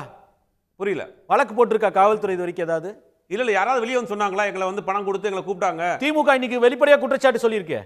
நேற்றுக்கு போலீஸ் கஸ்டடியில விசாரணையில் இருக்கும் பொழுது என்ன ராஜினாமா பண்ணிட்டு தாவேகாவுக்கு மாறிவாங்கன்னு சொன்னதா சட்டமன்ற உறுப்பினர் முன்னாள் அமைச்சர் அனிதா ராதாகிருஷ்ணன் போலீஸ் ஜீப்ல உட்கார்ந்தே சொல்லியிருக்காரு. ஆதாரத்தை கொடுக்க சொல்லுங்க, நீதிமன்றத்துக்கு போங்க. இப்ப எந்த ஆதாரம் இருந்துச்சு? எந்த ஆதாரத்தின் அடிப்படையில் ஒரு யூடியூபர் 4 பேர் கைது செய்யப்பட்டாங்க? ஒரு புகார் வந்து உடனே கைது செய்யப்பட்டாங்கல்ல? எந்த ஆதாரத்தின் அடிப்படையில் அது சம்பந்தமா ஒரு பொதுவெளியில ஒரு மேடையில ஒரு சிட்டிங் அமைச்சர் அதை பத்தி குற்றச்சாட்டை வச்சாரு? ஒருத்தர் இல்ல, பல அமைச்சர்கள் எப்படி குற்றச்சாட்டை வச்சாங்க? தொடர்ந்து அவங்க ஜட்ஜ் ஆயிட்டாங்களா? தொடர்ந்து டிவிகே அரசாங்கம் குதிரை பேரம் நடத்துறாங்க அப்படிங்கிற ஒரு குற்றச்சாட்டை வைக்கிறாங்க. ஆனா அதுக்கான எந்த ஆதாரத்தையும் பொதுவெளியில காட்டல. தேவைப்பட்டா நீங்க நீதிமன்றத்தை நாடலாம், காவல்துறைக்கு போகலாம். ஆனா அதே நேரத்தில் திமுகவினுடைய முக்கிய நிர்வாகிகள் போராட்டங்கள்லாம் சொல்றாங்க 3 மாதம் தாங்காது, 4 மாதம் தாங்காது. அப்படின்னா ஜனநாயக ரீதியாக தேர்ந்தெடுக்கப்பட்ட ஒரு அரசாங்கத்தை நாங்கள் காலி பண்ணிடுவோம். எந்த வழியிலையும் காலி பண்ணி எப்படி காலி பண்ணுவீங்க? தேர்தலை சந்திச்சு தான் ஒரு அரசாங்கத்தை வீழ்த்த முடியும். தேர்தல் வந்தால் தான் ஒரு அரசாங்கத்தை வீழ்த்த முடியும். அப்போ நாங்கள் காலி பண்ணிடுவோம் நீங்கள் சொல்கிறதுல என்ன அர்த்தம் இருக்குது? அப்போ அவங்க சொன்ன வார்த்தைக்கும் இங்கே சட்டமன்ற உறுப்பினர்கிட்ட தாவேகா சட்டமன்ற உறுப்பினர்கிட்ட பேசின விஷயத்தை வச்சு கனெக்ட் பண்ணி பார்க்குறப்ப குதிரை பேரத்தை யார் நடத்தியிருக்கிறா? குதிரை பேரத்தை நடத்தியதாக சிட்டிங் சட்டமன்ற உறுப்பினர் ஒரு கம்ப்ளைண்ட் கொடுத்திருக்காரு. அதே மாதிரி அதிமுக உறுப்பினர் யாராவது கம்ப்ளைண்ட் கொடுத்திருக்காரா? தாவேகா எங்களை ஆசை வார்த்தை காட்டி பணத்தை காட்டி எங்களை கூப்பிட்டாங்கன்னு யாராவது கம்ப்ளைண்ட் கொடுத்திருக்காங்களா? அந்த கட்சியின் சார்பில் போய் அதிகாரப்பூர்வமா ஆளுநர்கிட்டே முறையிட்டு இருக்காங்க, வெளிப்படையா குற்றச்சாட்டு வைக்கிறாங்க. ஆதாரம் இருந்தா ஆளுநர் நடவடிக்கை எடுக்க போறாரு. ஆதாரம் இருந்தா ஆளுநர் நடவடிக்கை எடுக்க போறாரு. இல்ல, இந்த ஆட்சி வந்ததுல இருந்து தொடர்ந்து குதிரை பேரம் எதுக்கு என்ன ஆதாரம்? ஒரு கட்சியில தேர்ந்தெடுக்கப்பட்டு இந்த ஜோசப் விஜய் முதலமைச்சர் வேட்பாளராக நிறுத்தப்பட்டு அவருக்கு எதிராக பிரச்சாரம் செய்து வேறொரு கட்சியில ஜெயிச்சுட்டு 1.5 மாசத்துல ராஜினாமா செஞ்சுட்டு அந்த கட்சிக்கு போனா அதையெல்லாம் கேள்வி எழுப்ப முடியாது. அது அவர்கள்லாம் விருப்பப்பட்டு வர்றாங்க. ஆனா ஒரு குற்றச்சாட்டு ஒருத்தர் புகார் கொடுத்துட்டாருன்னா அதுல குதிரை பேரம் இருக்கு, எதிர்க்கட்சிகள் குதிரை பேரத்தில் ஈடுபடுறாங்க. ஆனா 6 உறுப்பினர்களை ராஜினாமா செய்ய வச்சு அதிமுக இருந்து தாவேகாவிற்கு அவர்களை யார்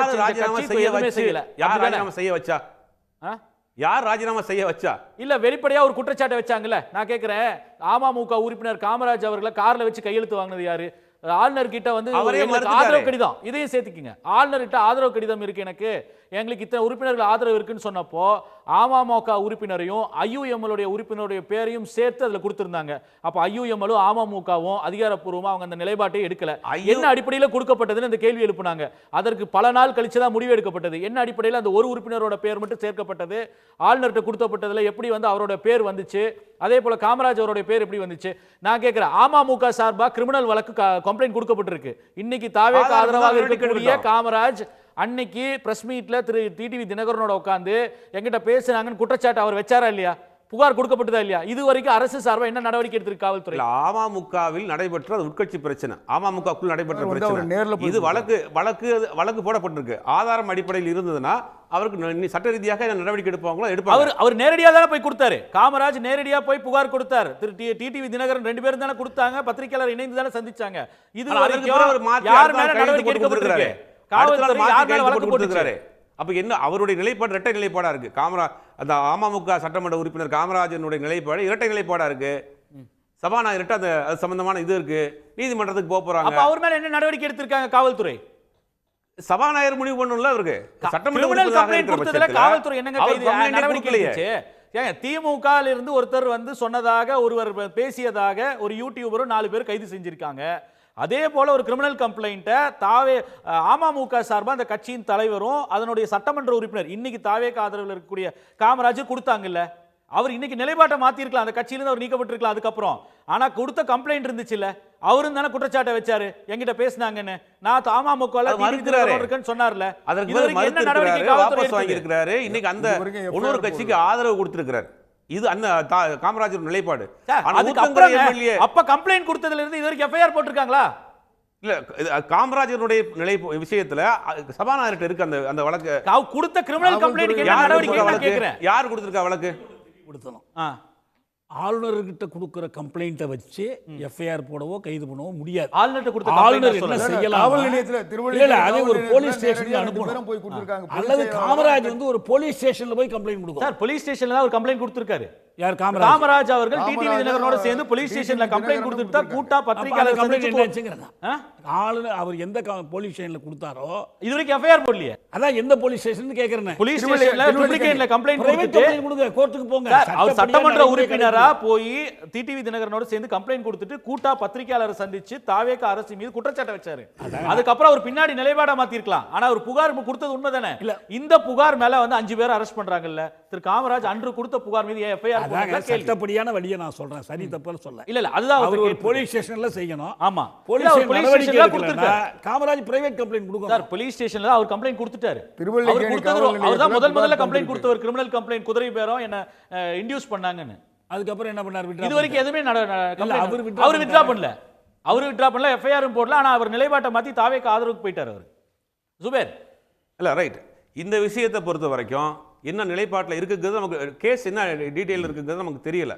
பதிவு பண்ணியிருக்காங்களா, வாபஸ் வாங்கியிருக்கிறாரா, இல்ல சபாநாயகர் வரைக்கும் கேஸ் போடல சார். இது வரைக்கும் இந்த வழக்குல கைது செய்தவர்கள் அந்த வழக்குல ஏன் நடவடிக்கை எடுக்கல? அதான் சொல்றேன், அந்த கேஸ் என்ன ஸ்டேட்டஸ்ல இருக்குங்கிறது நமக்கு தெரியல. இன்னைக்கு விட்டுருவோம் சார். அந்த வழக்கு முதல்ல கொடுக்கப்பட்ட இந்த அரசு உருவான உடனே சில நாட்கள்ல கொடுக்கப்பட்ட வழக்கு. இது வரைக்கும் ஏன் அவர் நிலைப்பாடு மாறுற வரைக்கும் கூட எந்த நடவடிக்கை எடுக்கலையே? இல்ல அவர் வாபஸ் எஃப்ஐஆர் போட்டுக்கணும். வழக்கு என்ன நிலுவையில் இருக்கு, எந்த ஸ்டேட்டஸ்ல இருக்கு? நான் கேக்குறது, அவர் நிலைப்பாட்டை மாற்றக்கு முன்பு வரைக்கும் கூட எஃப்ஐஆர் கூட ஏன் பதிவு பண்ணல காவல்துறை? அடுத்த நாளே அவர் அங்க மாத்திட்டாரு. முதல் நாள் இரவு வந்து சார், முதல் நாள் இல்ல சார், ஒரு நாள் எல்லாம் அவர் மாத்திருக்காரு. முதல் நாள் வந்து அந்த டைம்ன்றது வேற. நோ கான்ஃபரன்ஸ் நடந்தது இல்ல, அவர் தனியா வந்து அவர் பத்திரிகையாளர் சந்திப்பு அவரோட கூட்டா வந்து திரு டிடிவி தினகரோட நடந்ததுக்கான காலம் இருக்கு. ஆனா எஃப்ஐஆரே போடல. ஆனா இந்த தாவேகா கொடுக்கக்கூடிய ஒரு புகார் மேல இவ்வளவு அவசரமா 5 பேர் கைது செய்யக்கூடிய அரசு ஏன் பண்ணலன்னு தான் கேள்வி எழுது. இல்ல அதே காமராஜின் நிலைப்பாடு மாற்றமா இருக்கு. ஒருவேளை அவர் கேஸ் வாபஸ் வாங்கியிருக்கிறார் என்னங்கிறது தெரியல. ஆனா நான் பேசிட்டு வரேன். நான் ஆவடி குமாரோட கருத்து கேட்டுக்கிறேன். ஆவடி குமார், அதாவது அமமுக உறுப்பினர் மன்னார்குடி உறுப்பினர் காமராஜ் புரட்சி தமிழர் எடப்பாடியார் தலைமையில் ஆட்சி அமைப்போம், அதற்கு ஆதரவு தருகிறேன்னு சொல்லிட்டு அவரும் அவர் கட்சியினுடைய பொதுச் செயலாளர் டிடிவி தினகரன் எழுதி கடிதம் கொடுத்துட்டாங்க. அந்த கடிதம் இல்லை அவங்க கடிதம் அதுதான் முதல்ல கவர்னர் மாளிகையில் டிடிவி தினகரன் அவர்கள் வெளியிட்டு போய் கொடுத்தாங்கன்னு நினைக்கிறேன். மிட்நைட்லேயே போய் கொடுத்தாங்க. நான் அதை முடிச்சிடுறேங்க, ஏன்னா அப்புறம் நிறைய விஷயம் பேசணும், டைம் இருக்காது. சொல்லுங்க. அப்போது அதை கொடுத்துட்டதுக்கு பிறகு இவங்க ஆளுநர்கிட்ட போய் ஆட்சி அமைக்க உரிமை கோரி ஒரு கடிதம் கொடுக்குறாங்க. அதில் அவர் பேர் அதில் இருக்குது. அப்போ உடனடியாக அந்த தகவல் அதிமுக பொதுச் செயலாளர் தினகரன் அவர்களுக்கு தெரிஞ்ச உடனே இவர் உடனடியாக கவர்னர் மாளிகைக்கு போகிறாரு. இரவில் போய் அவர்கிட்ட சொல்கிறாரு, அவர் வந்து எங்களுக்கு எடப்பாடி பழனிசாமியின் தலைமைக்கு ஆட்சி அமைக்கிறதுக்கு கடிதம் கொடுத்துருக்கோம், எங்கள் கட்சியினுடைய கடிதம், அவரும் கையெழுத்து போட்டிருக்கார், நானும் கையெழுத்து போட்டிருக்கோம். ஆனால் அவருடைய பெயர் போலியாக இதில் சேர்க்கப்பட்டிருக்கிறது, அவருடைய அனுமதி இல்லாமல் இதை செஞ்சுருக்காங்க, இது தவறான செய்தின்னு சொல்லி அவர் கவர்னர்கிட்ட புகார் கொடுக்குறாரு. அதன் அடிப்படையில் அதை கொடுத்துட்டு வந்துடுறாரு. வந்துட்டதுக்கு பிறகு இவர் காமராஜர் தொடர்பு கொள்ள சொல்ல காமராஜ் வந்து உடனடியாக இவர்கிட்ட வராரு. மறுபடியும் கூட்டிகிட்டு கவர்னர்கிட்ட போகிறாரு. போயிட்டு இவர் தான் காமராஜ், இவர் எங்கள் கூட இருக்கிறாரு, இவர் வந்து இன்னும் எங்கள் நிலைப்பாட்டில் எங்கள் கட்சியில் தான் இருக்கிறாரு. எங்கள் கட்சியினுடைய நிலைப்பாடு எடப்பாடி பழனிசாமி அவர்களை ஆதரிக்கிறது தான். ஆனால் அவர் பேரை தனியாக சேர்த்துருக்காங்க, இது தவறு அப்படின்னு புகார் கொடுக்குறாரு. அந்த புகாருக்கு அடிப்படையில் இவர் வந்து மறுபடியும் திருவல்லிக்கேணி காவல் நிலையத்தில் 2 பேரும் புகார் கொடுத்துட்டு பத்திரிகையாளர் சந்திக்கிறாங்க.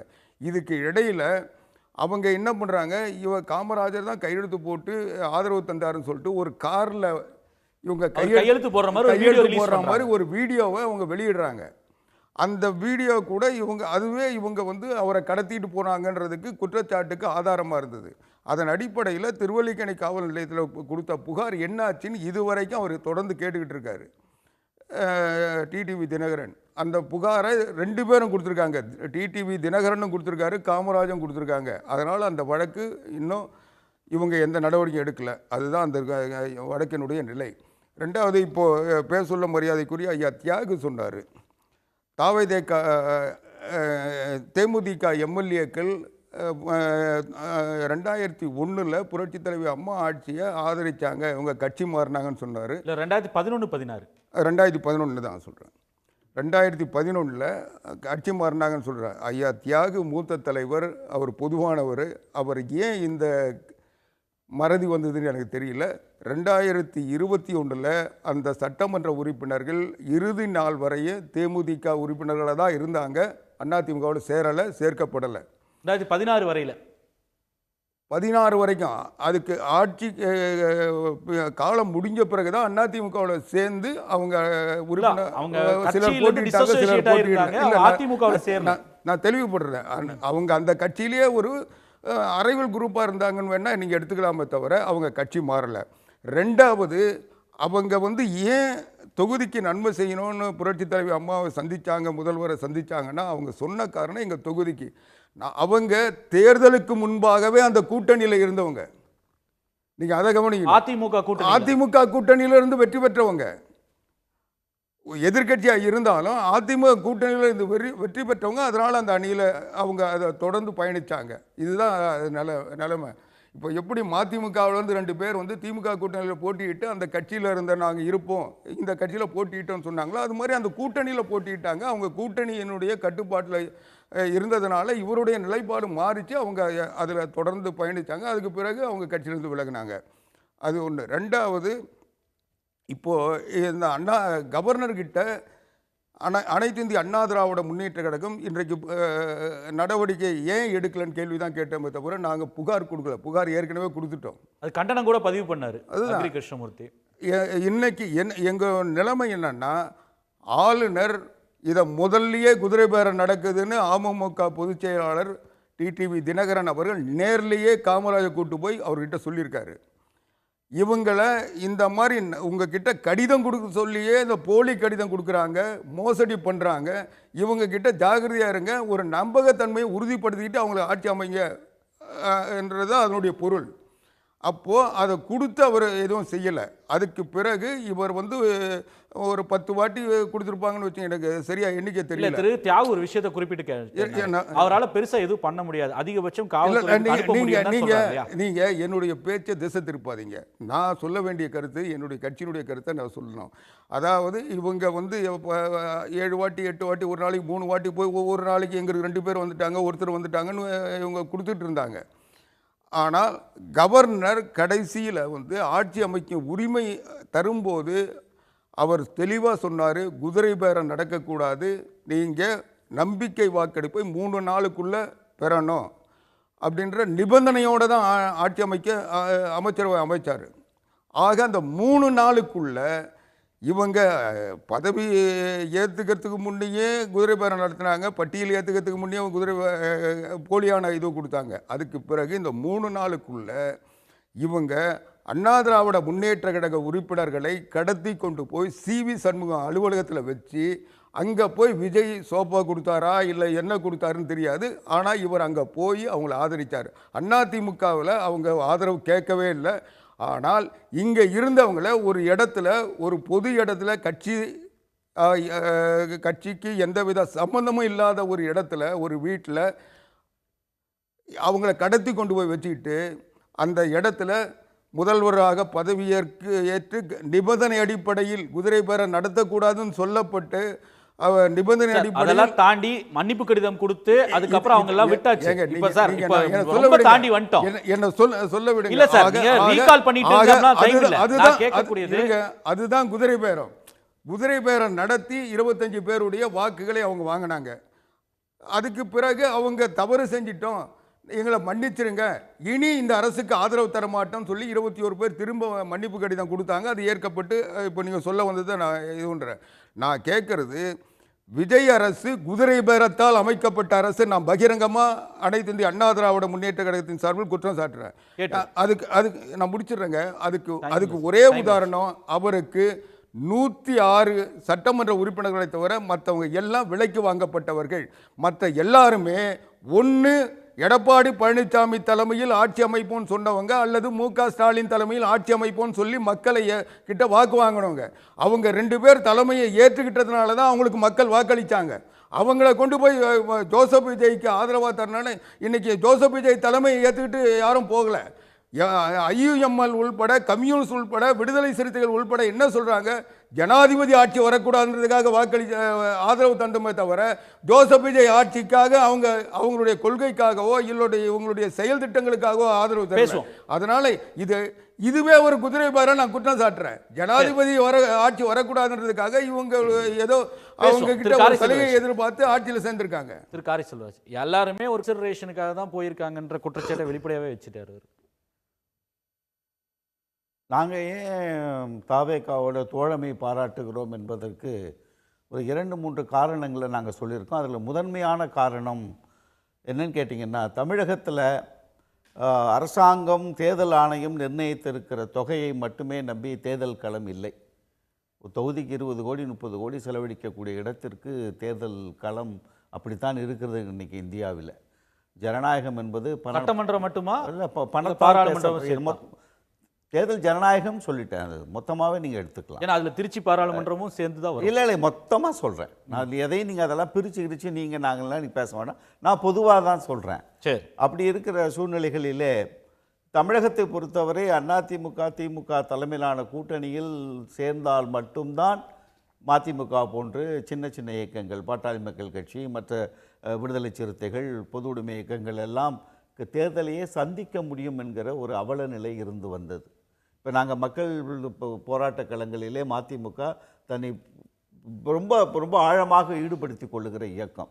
இந்த சட்டமன்ற தேர்தல் முடிந்ததற்கு பின்னால் தமிழகத்திலேயே ஒரு இயக்கம் மக்கள் போராட்டங்களை முன்னெடுத்து 5 போராட்டங்களை நடத்தியிருக்கிறது என்றால் அது மதிமுக, எங்கள் தலைவர் வைகோ அவர்கள் தான். அதில் நீங்கள் இப்போ சொன்னீங்க தேர்தல்னாலே செலவு பண்ணி தானே, அதுக்கு முன்னாடி இந்த பாராளுமன்றமும் அப்படி தான். நீங்கள் அப்போ தேர்தலுக்கு முன்னாடியே விஜய் கூப்பிட்டப்பவே போயிருக்கலாமே வைகோ? இல்லை, இது என்ன கேள்வின்னு எனக்கு தெரியல. நீங்க தானே சொன்னீங்க தேர்தல்னாலே இப்படித்தான் இருக்கு. திமுக அதிமுக அவர் வெளிப்படையா சொன்னார்ல, என்னோட அதிகாரத்துல பங்கு தர்றேன், என்னை நம்ம நம்பி வருவாங்க இல்லையா, அவங்களுக்கு பங்கு தரணும் இல்லையா அப்படின்னு விக்கிரவாண்டி மாநாட்டில் 2 வருஷத்துக்கு முன்னாடி சொன்னார். கூட்டணி கட்சிகளுக்கு வாங்கன்னு அழைப்பு விடுத்தாரு. அதே போல நீங்களே சொன்னீங்க பாராளுமன்ற தேர்தலேருந்து எந்த தேர்தலும் விதிவிலக்கு இல்லை, 2 கட்சிகளும் இப்படிதான் பண்றாங்க திமுக அதிமுகன்றீங்க. அப்போ தேர்தலுக்கு முன்னாடியே அவர் நேர்மையான தூய அரசியல் பேசினப்பவே போயிருக்கலாமே? இல்லை, அவர் நேர்மையான தூய அரசியல் பேசினாரு. எப்படி இருப்பார், சட்டமன்ற தேர்தலை எப்படி சந்திப்பாங்க, இதே வழக்கத்திற்கு மாறாக ஏதாவது நடந்து விடுமா என்பதெல்லாம் அதற்கு முன்னால் அனுமானிக்க முடியல. அப்போ தேர்தலில் வெற்றி வருமா என்ற உறுதியா தெரியல. இல்லை, தேர்தல் முடிந்ததற்கு பின்னால் தான் நாங்கள் உணர ஆரம்பித்தது. எங்களை போன்ற சிறு இயக்கங்கள் தேர்தலில் நிற்க முடியும் என்கிற நம்பிக்கையை உருவாக்கி இருக்கிற ஒரு தேர்தல். அது அரசியல் பொலிட்டிக்கல் ஆப்பர்ச்சுனிசம் ஆகாதா சார்? தேர்தல் இருக்கிற வரைக்கும் நீங்கள் சொல்லக்கூடிய செலவு பண்ணி ஜெயிக்க வைக்கிற கட்சிகளோட இருந்துட்டு தேர்தல் முடிஞ்சதுக்கு அப்புறம் அவர் செலவு பண்ணல, அதனால இனிமேல் அவர்கிட்ட தொடர்ந்து அந்த கட்சி கூட இருக்கணுங்கிறது அதான் ஒரு ஒப்பந்தம் இருக்கா? அதான் நானே கேட்கிறேன் உங்ககிட்ட. அதான் நானும் இதே தான் முன்னாள் தேர்தலுக்கு முன்னால் வெளியில போயிருந்தா என்ன சொல்லியிருப்பீங்க? ஆகா, சிறப்பான தேர்வு வைகோ அவர்கள் எடுத்து அது நீங்க எடுக்கக்கூடிய மக்கள் முடிவு பண்றது சார். நீங்க சொன்ன பாயிண்ட் பாயிண்ட் வந்து தேர்தல் செலவு பண்ணி மட்டும்தான், பல கோடி செலவு பண்ணி தான் திமுக அதிமுக எதிர்கொள்றாங்க. எங்களுக்கு தேர்தலுக்கு அப்புறம் இவ்வளவு தூய அரசியல் செலவே பண்ணாமல் தேர்தலை எதிர்கொள்ள முடியும், எங்களை போன்ற சின்ன கட்சிகள்லாம் தேர்தலை சந்திக்க முடியும்ன்ற ஒரு நம்பிக்கையை கொடுத்தாங்கன்றாங்க. அவர் அது முன்னாடி இருந்து அதான் சொன்னாரு. முன்னாடியே உங்களுக்கு தெரியும் திமுக அதிமுக இப்படிதான் தேர்தலில் சந்திக்கிறாங்கன்னு தெரியும். அப்ப அன்னைக்கே போயிருக்கலாமே. தேர்தல் ஜனநாயகத்தின் மீது அவ்வளவு நம்பிக்கை இருந்தா மதிமுக. நான் சொல்றது நீங்க இன்னும் உள்வாங்கவே இல்லை. தேர்தலுக்கு முன்னால் எதையும் நாம் வந்து எடை போட்டு பார்க்கக்கூடிய இடம் குறைந்தபட்சம் திமுக அதிமுகவோட இல்லாம இருந்திருக்கலாமே. அவ்வளவு தேர்தல் பியூரிட்டியை பத்தி, அரசியல் ஜனநாயகத்தை பத்தி அவ்வளவு நம்பிக்கை இருக்கக்கூடிய மதிமுகவா இருந்தா கேள்வியிலே ஒரு நியாயமற்ற கேள்வியாகவும் ஏதோ ஒரு கருத்தை வந்து என் மீது திணிப்பதற்கு முயற்சி. நான் வந்து திணிக்கவே இல்லை சார். நான் பதில் சொல்றேன், என்னைய பதில் சொல்ல விடுங்க. இதே தேர்தலுக்கு முன்னாலே நாங்கள் திமுக கூட்டணியிலிருந்து வெளியில் வந்திருந்தால் இது போன்றதொரு விவாத அரங்கத்தை கூட்டி இந்த நிகழ்ச்சிகளுக்காக நாங்கள் வெளியேறுகிறோம் என்று சொல்லி இருந்தால் பாராட்டி இருப்பீர்களா? அப்பொழுது என்ன சொல்றதை கேளுங்க. அப்ப நீங்க என்ன இதே நெறியாளர் நீங்க என்ன கேள்வி கேட்டிருப்பீங்க? 9 ஆண்டு காலம் ஒரு தோழமை இயக்கங்களை கட்டி காத்து வந்திருக்கிறது திமுக என்கிற ஒரு மாபெரும் மக்கள் சக்தி. இன்றைக்கு ஒருங்கிணைந்து இருந்த அந்த தோழமையை வைகோ அவர்கள் சிதறடித்து விட்டு சென்று தோழமைக்கு துரோகம் செய்திருக்கிறார் என்று நீங்க நெறியாளரா ஒரு கேள்வி கேட்பீங்க. அவர் உங்ககிட்ட ஏதோ ஒரு குறுக்கிடுறாரு. என்ன அண்ணன் சொன்னார், ரொம்ப அழகாக சொல்லியிருந்தாரு. அன்றைக்கே நீங்கள் கேள்வி கரெக்டாக தான் கேட்டீங்க. அன்றைக்கே ஆள் எடுக்கிறேன்னு சொல்லிட்டு அட்வர்டைஸ்மெண்ட் வந்தது, அப்பயே போய் கம்பெனி விட்டு போய் சேர்க்க வேண்டியது. இல்லை இல்லை இல்லை, அது அவருக்கு புரியலை. நான் என்ன கேட்குறேன், அன்னைக்கு வைகோ போல இன்னைக்கு வைகோ போயிட்டார். நீங்கள் போங்க ஐயா, யாரும் வேண்டான்னு சொல்ல. ஆனால் வெளில போய் இப்போ உட்காந்து ஒரு வசனம் பேசுனீங்க பாருங்கள். கமிஷன், கலெக்ஷன், கரப்ஷன் இது எல்லாம் நடந்ததே. நான் அருகிலிருந்து வேடிக்கை பார்த்து கொண்டிருந்தேன். ஏன் பார்த்து கொண்டிருந்தேன்? கூட்டணி இருந்ததுனால் பார்த்து கொண்டிருந்தேன் அப்படின்னு ஒரு பெரிய மனுஷன் பேசுனீங்களே. அந்த கமிஷன், கலெக்ஷன், கரப்ஷன்லாம் அங்கே திருட்டு காசு, தேவையில்லாத ஒரு குற்றச்சாட்டு மாதிரி ஒருத்தன் திருடுறான், நான் வேடிக்கை பார்த்துக்கிட்டு இருந்தேன் அப்படின்னு ஒரு பெரிய மனுஷன் சொல்கிறீங்களே. அப்போ நீங்கள் யோக்கியரா? இல்லை, இது எப்படி இந்த கேள்விக்கு ஒரு நிமிஷம் நான் பதில் சொல்கிறேன். இதை எப்படி பார்க்கணும்னு கேட்டிங்கன்னா, ஒரு இயக்கத்தோடு தோழமையில் இருக்கிற பொழுது நாம் ஒரு இயக்கம் நினைக்கிற 100% ஒரு 10 செயல் திட்டம் வச்சுருக்கோம். அந்த 10ஐயுமே அந்த தோழமை கட்சிகளாக இருக்கிற கட்சிகள் நிறைவேற்றிவிட என்று நாம் முடிவு செய்துவிட முடியாது.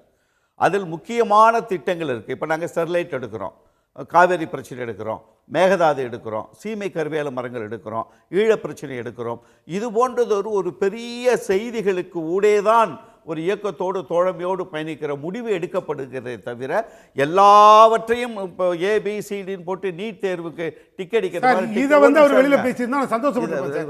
இப்போ அண்ணன் சொல்லட்டு சார், இப்போ இவர் சொன்னார்ல, நான் கருவேல மரம் கட்டுறேன், வேப்ப மரத்தை வெட்டுறேன், புளிய மரத்தை வெட்டுறேன்னு, எதை வேணாலும் வெட்டிட்டு போங்க, நாங்கள் ஆதரவு கொடுக்கலன்னு சொல்லுங்கள், நான் ஏற்றுக்கிறேன். ஆனால் அவன் திருன்னா நான் வேடிக்கை பார்த்துக்கிட்டு இருந்தேன், அது கூட்டணியில் இருந்ததுனால நான் இருந்தேன்னா நீங்கள் எவ்வளோ கமிஷன் வாங்கினீங்க? இன்னைக்கு வெளிப்படையாக சொல்லுங்க. இல்லை இல்லை இல்லை, என்ன இல்லை, அதுக்கு விளக்கம் அதை சொல்கிறேன், விளக்கம் தான் சொல்கிறேன். விளக்கம் சொல்கிறதுல என்ன தடுமாற்றம்? எங்களுக்கு நடந்ததை தேர்தலுக்கு பின்னால் சொல்லுகிற பொழுது போன்ற பிரச்சனைகள், தேர்தலுக்கு முன்பாக நிறைய சமரசங்கள் செய்யக்கூடிய சூழ்நிலையில் தான் எல்லா இயக்கங்களும் இருக்கிறது. இன்றைக்கு மற்ற இயக்கங்கள் எல்லாம் போய் தாவேக்கால சேர்ந்ததற்கு 1000 காரணங்களை சொல்லக்கூடிய இடத்திற்கு நகர்கிறார்கள். எல்லா தோழமை இயக்கங்கள் சேர்ந்து பயணிக்கிற பொழுது 1000 சமரசங்களை செய்து கொண்டுதான் தேர்தல் களத்தில் ஒரு கட்சி இன்னொரு கட்சியோடு கூட்டணி சேர முடியும். அதிலிருந்து வெளியில் வந்ததற்கு பிறகு ஏன் வெளியில் வந்தோம் என்கிற உண்மையை பேசுகிற பொழுது அந்த உண்மை உங்களுக்கு ஏன் கசக்கிறது?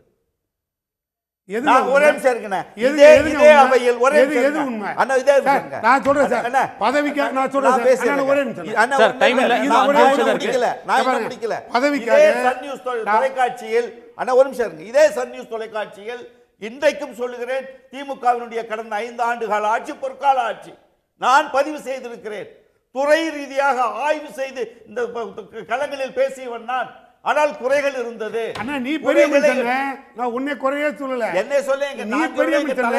ஆனா வேடிக்கை பார்த்த வைகோ பெரிய மனுஷனா? வேடிக்கை எல்லாம் இல்ல, வேடிக்கை எல்லாம் இல்ல. அதுதான் சூழல். எது சூழல்? அதிமுகவுக்கு மட்டும் இல்ல, எல்லா வேடிக்கை பார்ப்பவர்களுக்கும் அது சூழல் உண்டு. எல்லாவற்றையும் அணியில் தோழமையோடு இருக்கிற பொழுது பேசிவிட முடியாது. பின்னால் வந்து நன்றி சார். அதாவது இன்னொரு முக்கியமான விஷயம் இன்னொரு முக்கியமான விஷயம், இப்ப இதை தாண்டி அந்த அபிஷியல் சீக்ரெட்ஸ், அதாவது அமைச்சரவை கூட்டத்தில் ஜான் ஆரோக்கியசாமி மற்றும் விஷ்ணு ரெட்டி 2 பேரும் பங்கு வர்றாங்க. அவர்களுக்கும் அமைச்சரவைக்கு சம்பந்தம் இல்லை, 2 தனி நபர்கள். அமைச்சரவை கூட்டத்தில் வர்றாங்க, அரசு சார்பாக முக்கிய டிஸ்கஷன்ஸு, ஒரு பொருளாதார சம்மந்தமாக முதலீடு வரோம்னா அங்கே முதலமைச்சர் கூட இருக்காங்க யாராவது டெலிகேட்ஸ் வரும்போது. இந்த இதை வந்து ரொம்ப விதிமீறல்னு சொல்லிட்டு நேரடியாக அவர் மீது நடவடிக்கை எடுக்கணும், விளக்கம் கேட்கணும்னு ஆளுநர்கிட்ட சொல்கிறாங்க. இந்த விஷயத்தில் பற்றி இதையும் நாம் வந்து ஆளுநர் நடவடிக்கை எடுக்க முடியாதுன்னு சொல்ல முடியுமா? நடவடிக்கை எடுக்கிறதுல விளக்கம் கேட்பார்ல, இவங்க என்ன விளக்கம் சொல்கிறாங்கன்னு பார்க்கணும். விதிமீறல்னா விதிமீறல் தான். அது நாங்கள் சரி இது வேறு அவங்க அதுக்கு விளக்கம் சொல்லலாம், விளக்கம் ஏதாவது என்னென்ன கேள்விகள் கேட்க வேண்டியிருந்துச்சுன்னு நமக்கு அது தெரியல. அதை நியாயப்படுத்தவோ அநியாயப்படுத்தவோ என்னுடைய வேலை இல்லை. நான் என்ன சொல்கிறேன்னா, நம்ம இந்த டெக்னிக்கல் டீட்டெயில்ஸ்குள்ளேயும் இப்போ இவங்க சொல்லக்கூடிய அந்த கருத்து முரண்பாடுகளுக்குள்ளேயும் நிற்கிறது எதுக்கு வசதியாக இருக்குதுன்னா, தேர்தலுக்கு முன்னதாக திமுக தலைமையில் அந்த மதச்சார்பற்ற முற்போக்கு கூட்டணி, இப்போ நாங்கள்லாம் அந்த அடிப்படையில் ஆதரவு கொடுத்தவங்க, அந்த உரிமையோடு நான் சொல்கிறேன். இந்த தேர்தல் என்பது தில்லிக்கும் தமிழ்நாட்டுக்குமான ஒரு போராட்டம் தான். இது ஸ்டாலின் மீண்டும் மீண்டும் வலியுறுத்தி சொல்லி கொண்டிருந்த செய்தி. தேர்தலுக்கு பிறகு எல்லா தரப்பினருமே தில்லியை மறந்துட்ட மாதிரி இருக்குது. இப்போ நான் ஒரு உதாரணம் சொல்கிறேன். இப்போ திமுக அதிமுக சேர்ந்து ஆட்சி அமைக்க முயன்றார்கள் என்று ஒரு குற்றச்சாட்டு. இன்னாறு எங்கள்கிட்ட சொன்னாங்க, இந்த கமிட்டியில் தீர்மானம் போட்டாங்க, இந்த குழுவில் விவாதித்தோம் என்று யாரும் சொல்லலை. பொதுவாக இந்த குற்றச்சாட்டு வருது. அதை திட்டவட்டமாக மறுக்கிறதா இருந்தால் என்ன சொல்லி மறுக்கணும்னா, இப்போ இப்படி இருந்தால் என்ன தப்புன்னு கேட்குறாரு டிகேஎஸ் இளங்கோவன். என்ன தப்புன்னு கேட்கும்போது என்ன சொல்கிறாரு, நாங்கள்லாம் பங்காளிங்க தான், ஒரு கொடியில் பூத்த இருமலர்கள் தான். இன்னும் சில நண்பர்கள் ஏன் நான் அன்னைக்கு பட்நாயக் வந்து சேர்க்க பட்நாயக் கேள்வி, முக்கியமான கேள்வி. இதெல்லாம் ஒன்றா ஒரே குடும்பத்தை சேர்ந்தலாம் இதுவெல்லாம் இல்லை. தேசிய ஜனநாயக கூட்டணியில் இடம்பெற்று மோடி அரசாங்கத்தை ஆதரிக்கிற அதிமுகவோடு நாங்கள் எப்படி சேர முடியும்? ஏன் இந்த கேள்வி கேட்க மாட்டேங்கிறாங்க? அப்போ உங்களுக்கு வந்து தாவேக்காவை எதிர்க்கிறதுக்காக நீங்கள் வந்து எடப்பாடியோட கூட இருந்தாலும் பரவாயில்ல, தியரட்டிக்கலாக ஒரு யூகமாக அதை கூட வச்சுக்கலாம். ஆனால் இதை மட்டும் வச்சுக்க முடியாது. இது எங்கே கொண்டு போய் விடும் உங்களுக்கு? அவர் ஒரு கூட்டணி அமைக்கிறார். யார்? நம்ம வைகோ அவங்கெல்லாம் சேர்ந்து ஒரு கூட்டணி அமைக்கிறாங்கல்ல. கூட்டணியுடைய மையக்கருத்து பூரா என்னவாக இருக்குது? இந்த ஆட்சியை பாதுகாத்துக்கிறது, அவங்க கொண்டுட்டு வர்ற சில திட்டங்கள், அப்புறம் இந்த ஊழல் குற்றச்சாட்டுகளுக்கு எல்லாம் இருக்க தவிர எது வரலன்னா தில்லி அரசாங்கத்துக்கும் தமிழ்நாட்டுக்குமான முரண்பாடு மையப்படுத்தவே இல்லை. ஏன்னா அவங்க அகில இந்திய கூட்டணியில் சேர்க்கல, அவர் இதுவரை சேர்றதுக்கு ஒத்துக்கல. அது எம்பி வர்றதப்ப பார்த்துக்கலாம். எலெக்ஷன் சம்மந்தப்பட்டதாக தான் பார்க்குறாங்க. அவன் எலெக்ஷனுக்காக காத்து இல்லை. பீகாரில் தினம் ஒரு மசூதி இடிச்சுக்கிட்டு இருக்கிறான். நான் போன முறை இங்கே வரும்போதே சொன்னேன், மேற்கு வங்கத்தில் மதரசாக்களில் முஸ்லீம் மாணவர்கள் வந்தே மாதரம் பாடி தான் படிப்பை தொடங்கணுங்கிறான். அவங்களுக்கு எல்லா விதத்திலுமே வந்து உங்களுக்கு ஒரு பயங்கரமான ஒரு மதவெறி ஆட்சி டெல்லியில் நடத்திக்கிட்டு இருக்கிறான். அப்போ விஜய் ஒரு சந்தர்ப்ப சூழ்நிலைக்காக காத்திருக்கிறான். தலையிடுவதற்கு தயாரிக்க இந்த ஆளுநரை பயன்படுத்த போறாங்க, சந்தேகமே வேண்டாம். இல்லை, அப்போ விஜய் ஆதரிக்கக்கூடிய இடதுசாரிகள், விடுதலை சிறுத்தைகள், ஐயுஎம்எல், காங்கிரஸ், விஜயினுடைய டெல்லி எதிர்ப்புன்றது சுத்தமாக இல்லை. கொள்கை ரீதியாக எந்த விஷயத்திலும் இல்லை, அமைதியாக வெளியிலிருந்து ஆதரவு நாங்கள் போய் பார்த்துட்டு வர்றோம், கூட்டணியில் சேரலன்னு சொல்றதுனுடைய உட்பொருளே என்னன்னா, அது வெளிப்படையாக பேசணுங்கிறனா, டிரான்ஸ்பேரன்சி வேணும். சிபிஎம் என்ன சொல்லணும், இவர் மோடி எதிர்ப்பதற்கு உறுதியாக முன்வராத போது நாங்கள் எப்படி, நாங்கள் திமுக கூட்டணியில் பிரச்சனை இல்லை, முற்போக்கு மதச்சார்பற்ற முற்போக்கு கூட்டணியுடைய மைய கருத்தே என்னன்னா மோடி எதிர்ப்பு தான். அது ஸ்டாலின் கைவிட்டால் நாங்கள் கைவிட மாட்டோம் நீங்கள் சொல்லணும். அது இவர் ஏற்றுக்கிறாரா இல்லையாங்க எங்களுக்கு முக்கியம். வந்து இந்த இங்கே நீ சின்ன சின்ன நடவடிக்கைகள் எடுக்கிற, நல்லை செய்கிற கெட்ட செய்கிற, இதெல்லாம் பிரச்சனையே இல்லை, எல்லாத்துலேயும் ஒத்துழைப்போம். ஆனால் மைய கருத்து இந்திய அரசியல், இந்தியாவில் தமிழ்நாடு இருக்குது, இந்திய அரசின் கீழே தமிழ்நாடு இருக்குது, தமிழ்நாடு போராடும், தமிழ்நாடு வெல்லுங்கிறது உங்களுக்கு உடன்பாடான முழக்கம் தானே, ஸ்டாலினுக்கு மட்டுமான முழக்கம் இல்லையில. அப்போ அந்த கோணத்திலிருந்து எல்லா பிரச்சனையும் அணுகுவதற்கு பதில் இந்த சின்ன சின்ன டெக்னிக்கலான விஷயங்களை மைத்து கொண்டு தான் அணுகிறாங்க. அவங்க என்ன பண்ணுறாங்க, நீங்கள் சொல்கிறீங்கல்ல பிஜேபி இப்போ போய் மனு கொடுக்குறாங்க. ஆனால் அவங்க இன்னொரு பக்கம் என்ன பண்ணுறாங்க, அனிதா ராதாகிருஷ்ணன்லாம் கைது பண்ண வேண்டியது தான் இவங்க பேசுகிறாங்க. நான் அனிதா ராதாகிருஷ்ணன் சட்டப்படி தப்பாக பேசினா சரியாக பேசினா எனக்கு முக்கியம் இல்லை. ஒரு கருத்து முரண்பாட்டுக்காக ஒருத்தர் சிறையில் பிடிச்சி அடைக்கணுங்கிறத நம்ம ஏற்றுக்கொள்ளலை. நீ மக்கள்கிட்ட போய் அதிக பிரச்சாரம் பண்ணு, அவர் பண்ண தப்புன்னா தப்புன்னு சொல்லு, அதன் மூலம் தனிமைப்படுத்து. அரசியலாக அணுகணுமே தவிர கோர்ட்டையும் நீதிமன்றத்தையும் இவரை அணுகுங்க, இதுவரை ஆளுநரை அணுகிறதுனாலே அர்த்தம் என்னன்னா நீங்கள் டெல்லி அரசாங்கத்தை அணுகிறீங்கன்னு அர்த்தம். அவங்ககிட்ட போய் உங்கள் பிரச்சனையை தீர்த்துக்க பார்க்குறீங்கன்னு அர்த்தம். அந்த பார்வையே இல்லையே உங்களுக்கு. அதே போல் அதிமுக சொல்கிறாங்க இல்லையா, அதிமுக என்டிஏ கூட்டணியிலேருந்து வெளியே வந்துட்டாங்களா? எடப்பாடி ஜெயித்து முதலமைச்சராக இருந்தால் என்டிஏ கூட்டணி முதலமைச்சராக இருப்பாரா, அதிமுக முதலமைச்சராக இருந்திருப்பாரா? அவர்கிட்ட கேட்போம். அதாவது இப்போ இங்கே என்ன நடக்குதுன்னு பார்த்தீங்களா, யாரோ ஆட்சியில் முதலமைச்சராக உட்காந்துருக்காங்க, வெளி மாநிலத்தில் இருந்தவங்கெல்லாம் அதிகாரம் செலுத்திக்கிட்டு உட்காந்துருக்காங்க. அவருடைய நண்பர்கள், அவருக்கு அமைச்சர்கள்லாம் பார்த்திங்கன்னா எதுவுமே தெரியாமல் ரசிகர்கள், இன்னும் சொல்ல போனால் போதை பயன்படுத்துகிறவங்க, பெண் கடத்தலில் சம்மந்தப்பட்டவங்க, இப்படி நிறைய பேர் இருக்காங்க. அது அந்த விவாதத்துக்குள்ளே போக வேண்டாம். இப்படிப்பட்டவங்க ஆட்சி நடத்திருக்காங்க. ஆனால் அதிமுகவும் திமுகவும் ஒன்றாயிடுச்சின்னு சொல்லி ஒரு கற்பனை கதையை உருவாக்கி அதை உழவு விட்டு இப்போ நம்ம உட்காந்து விவாதம் பண்ணிக்கிட்டு இருக்கோம். இந்த ஆட்சியினுடைய நல்லது கெட்டதை பற்றி பேசுகிற வேண்டிய நேரத்தில் இந்த ஆட்சி நல்லது செஞ்சுருந்தால் கண்டிப்பாக அதை பேச வேணும். இதனால் ஆட்சியில் பாதிப்பு வந்துருந்தால் அதை சொல்லியிருக்கணும். இந்த 45 நாளில் இந்த ஆட்சி என்னவோ தமிழ்நாட்டினுடைய ஒரு மாற்றத்தை உருவாகிச்சு. இவ்வளோ நாள் ஏறத்தாழ 60 வருஷ திராவிட இயக்க ஆட்சிகளில் நடந்த அத்தனையும் நல்லது இல்லை. இவங்க இந்த 45 நாளில் எல்லாம் நல்லது செஞ்சுட்டாங்க, நாட்டில் பேச வச்சுருக்கீங்க. இதுதான் இந்த ஆட்சி ஜோசப் விஜயினுடைய சாதனை. இப்போ ரெண்டாவது, இந்த ஆட்சி அமைவதற்கு ஜோசப் விஜய்க்கு யாருமே எதிர்ப்பு இல்லை, மக்கள் தான் எதிர்ப்பு. மக்கள் இவருக்கு பெரும்பான்மை கொடுத்துருந்தாங்கன்னா நம்ம பேச போகிறதே இல்லை. அவர் பெரும்பான்மையோட ஆட்சி நடத்துகிறாரு, நம்ம எல்லா கட்சியும் அவங்கவுங்க வேலையை பார்த்துருப்பாங்க. 6 மாதம் கழித்து ஏதாவது குறை இருந்தால் சொல்லியிருப்பாங்க. ஆனால் இன்றைக்கி ஆளுங்கட்சி சட்டமன்ற உறுப்பினர்களை விட எதிர்கட்சி சட்டமன்ற உறுப்பினர் அதிகமாக இருக்கிறாங்க. அதில் திமுகவும் அதிமுகவும் பக்கத்தில் உட்காந்துருக்காங்க. இதை பார்த்த உடனே ஆதவர்ஜினாவுக்கும் இந்த புசி ஆனந்துக்கும் அந்த நிர்மல்குமாருக்கும் அவங்க ஒன்றாயிட்டாங்கன்னு இவங்க அங்கே சொல்ல முடியாமல் இங்கே சொல்லிக்கிட்டு இருக்காங்க. இதை நாங்கள் ஒன்றாக்கலை, அவங்க மக்கள் ஒன்றாக்கினாங்க. இப்போது இதில் இன்னும் சொல்ல போனால் களத்தில் இருந்து நான் முடிச்சிடறேங்க, 2 நிமிஷம் தான் இந்த சப்ஜெக்டை முடிஞ்ச இந்த தீர்ப்பு தேர்தல் முடிஞ்சு அறிவிப்பு வந்த உடனே முதல் திமுக தலைவர் மு.க. ஸ்டாலின் தான் நான் களத்தில் இல்லை, எதிர்கட்சியாக பணியாற்றுவோன்னு அவர் விலகிட்டார். போட்டியிலிருந்தே விலகிட்டார். திமுக ஆட்சி அமைக்கிற உரிமை கோரல. 3 பேர் உரிமை கோரணும். 1 விஜய், 2வது ஸ்டாலின், இல்லை 3வது எடப்பாடியார். அப்போது களத்தில் அடுத்து இருந்தவர் எடப்பாடியார் தான். இவங்க 2 பேரில் யாருன்னா ஒருத்தர் வரணும். இதில் எடப்பாடியார் வந்துட போகிறாருன்னு அவரை பலகீனப்படுத்தி கட்சியை வீக் பண்ணாங்க. கடைசியில் எடப்பாடியார் எக்ஸ் தளத்தில் புதிய முதலமைச்சருக்கு யாருமே களத்தில் இல்லையே. நீங்க உங்க பெரும்பான்மை நிரூபிக்கிறதுக்கு முடியாம நீங்க குதிரை பேரம் நடத்தி மற்ற கட்சியில இருந்து ஆதரவு திரட்டி இப்ப ஆட்சி நடத்துறதுக்கு முடியாம உங்க சார்பா பேசுறதுக்கு சகோதரர் காரை செல்வராஜ் போன்ற ஆளை நீங்க கூப்பிட்டு வந்து வச்சிருக்கீங்க.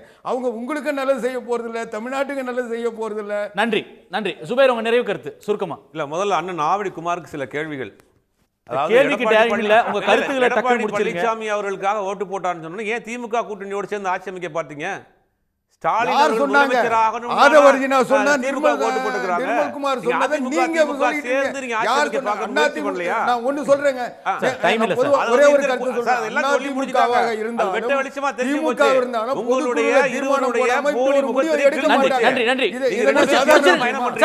உங்களுக்கு வேற வழி கிடையாது.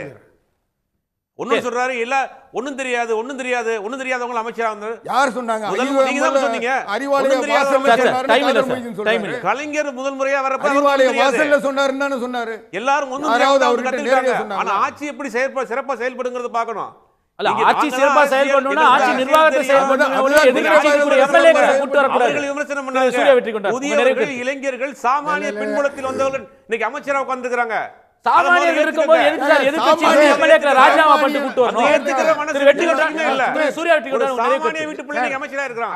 அது ஏத்துக்கிற மனசுல உங்களுக்கு சார், நீங்க கேள்வி எல்லாம் கேட்க வேண்டாம். நீங்களே இப்ப திமுக அதிமுக கூட்டணி பேச்சுவார்த்தைக்கு சுபேர் தலைமையில் நடந்த மாதிரி நீங்களே பேச வேண்டாம், அதை விட்டுருங்க. ஆனா கூட இருந்து எல்லாரும் வந்து வெளியே பேசிட்டாங்கனே, நான் சொல்றேன். நீங்க விடுங்க சார், எல்லாரும் வந்து சொல்லிட்டாங்க. கூட இருந்த தலைவர்கள் நாங்க பாத்துட்டோம் சார். எல்லா தலைவரும் சொல்லிட்டாங்கனே சார். நான் சொல்லல, 1 கோடி அவங்க சொன்னதான் சொல்றேன். நன்றி. கூட இருந்த அத்தனை தலைவர்களுக்கும் 10 லட்சம் ஓட்டை தாண்டறதுக்கு இன்னும் கச்ச வளர்த்த பாடு இல்ல. அதெல்லாம் முடிஞ்சு போச்சு.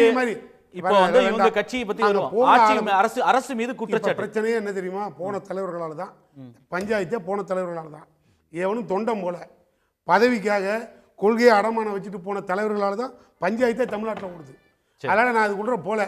இப்போ ரெண்டாவது போன தலைவர்கள்னா ஒன்றும் இல்லை சார், அவன் ப்ரௌன் சுகர்னா போனது குட்கா விஜயபாஸ்கர், எல்லாமே போதை கேஸ் தான். எல்லாம் இனத்தோட சேர்ற மாதிரி போய் சேர்ந்துருக்கு. தமிழ்நாட்டுக்கு 10 பைசாவுக்கு பிரயோஜனம் கிடையாது. எது வேணாலும் பண்ணுங்க. ஆதவர்ஜுனா வந்து பேசும்போது தெளிவாக சொல்கிறாரு, 41 பேர் அந்த கொலை கேஸில் வழக்கு நிலுவையில் இருக்கும்போது இவர் பகிரமாக வந்து மு.க. ஸ்டாலின் அவர்கள், உதயநிதி ஸ்டாலின் அவர்கள்னு கோடிட்டு காட்டுறாரு. எஃப்ஐஆர் போடப்பட்டிருக்கிறது தாவேக்காவில் இருக்கிற மாவட்ட செயலாளர் புஷி ஆனந்த், ஆதவர்ஜுனா, விஜய். இந்த அக்யூஸ்ட் எல்லாம் தான் வெளியில் வந்து இப்படிக்கு பெரிய புரட்சி புயல் மாதிரி எங்கள் மேலே பழி போடுறீங்க. விரைவில் பாருங்கள், 41 பேர் கொலை கேஸில் இத்தனை அக்யூஸ்டும் ரிசைன் பண்ணிட்டு வெளில வரீங்களா நான் பார்க்குறேன். மதிமுகவை பொறுத்தவரை திமுகவோட தோழமையாக இருக்கிறது 9 ஆண்டுகள் ஒரு பெரும் செயல் திட்டங்களின் அடிப்படையில் கூட இருந்தோம். எங்களுக்கான தனித்துவம் காப்பாற்றப்பட வேண்டும் என்கிற சூழ்நிலையில் தங்களுடைய தனித்துவத்தை காப்பாற்ற முடியாத சூழலை தொடர முடியாத நிலையில்தான் நாங்கள் அணி மாறி இப்பொழுது வேறொரு இயக்கத்தினுடைய தோழமை இயக்கமாக பயணிக்க இருக்கிறோம். இரண்டாவது, நீங்கள் அவர்களை பற்றி குற்றங்கள் சொல்லுவதற்கான வாய்ப்பு ஏன் உருவாகிறது என்று சொன்னால், ஒரு கட்சியினுடைய துணை பொதுச் செயலாளர் ராசா அவர்கள் மதிமுக என்பது ஒரு மண்டபத்துக்குள் அடைக்கக்கூடிய அளவிற்குத்தான் ஒரு இயக்கம் என்று விமர்சனம் வைக்கிற பொழுது நாங்கள் எதையெல்லாம் ஆதரித்து நின்றோமோ அதை நாங்கள் பெருமையாக கொள்ளுகிறோம். எதை அந்த இடத்தில் சொல்ல முடியாமல் நகர்ந்தோமோ அதை சொல்லக்கூடிய இடத்துக்கு வந்திருக்கிறோம். நான் திமுகவிற்கும் அதிமுகவுக்கும் வைக்கிற வேண்டுகோள், புதியவர்கள் புதிதாக வந்திருக்கிறார்கள். நீங்கள் சொன்ன மாதிரி 6 மாத காலம் ஒரு இடைவெளி கொடுங்கள், அவர்களுக்கு பிரஷர் கொடுக்காதீங்க. இந்த ரோஜா தமிழ் டிவியில பாத்தீங்கன்னா பாபுங்கிற ப்ரெடிக்ஷன் அகத்திய மாமனி டிங் டிங் டிங் டிங் பேசி முடிச்ச உடனே ஆட்சி கவிழ்ந்துரும். நன்றி சார், நன்றி. நீங்க 6 மாசம் இடத்திற்கு நகர்ந்து தேவையற்ற அழுத்தங்களை நன்றி. 6 மாசம் நீங்க 6 வாரத்துல 6 எம்எல்ஏக்கள் அந்த கட்சியில இருந்து ரிசைன் பண்ணிட்டு இந்த பக்கம் வந்துட்டாங்க. 6 மாசத்துல என்ன ஆக போகுது தெரியல. நன்றி. கருத்து தெரிவித்த அனைவருக்கும் நன்றி. மீண்டும் சந்திப்போம். இது கேள்விக்களம், மக்களின் மேடை. உடனுக்குடன் செய்திகளை தெரிந்து கொள்ள சன் நியூஸ் பெல் ஐகானை கிளிக் பண்ணுங்க.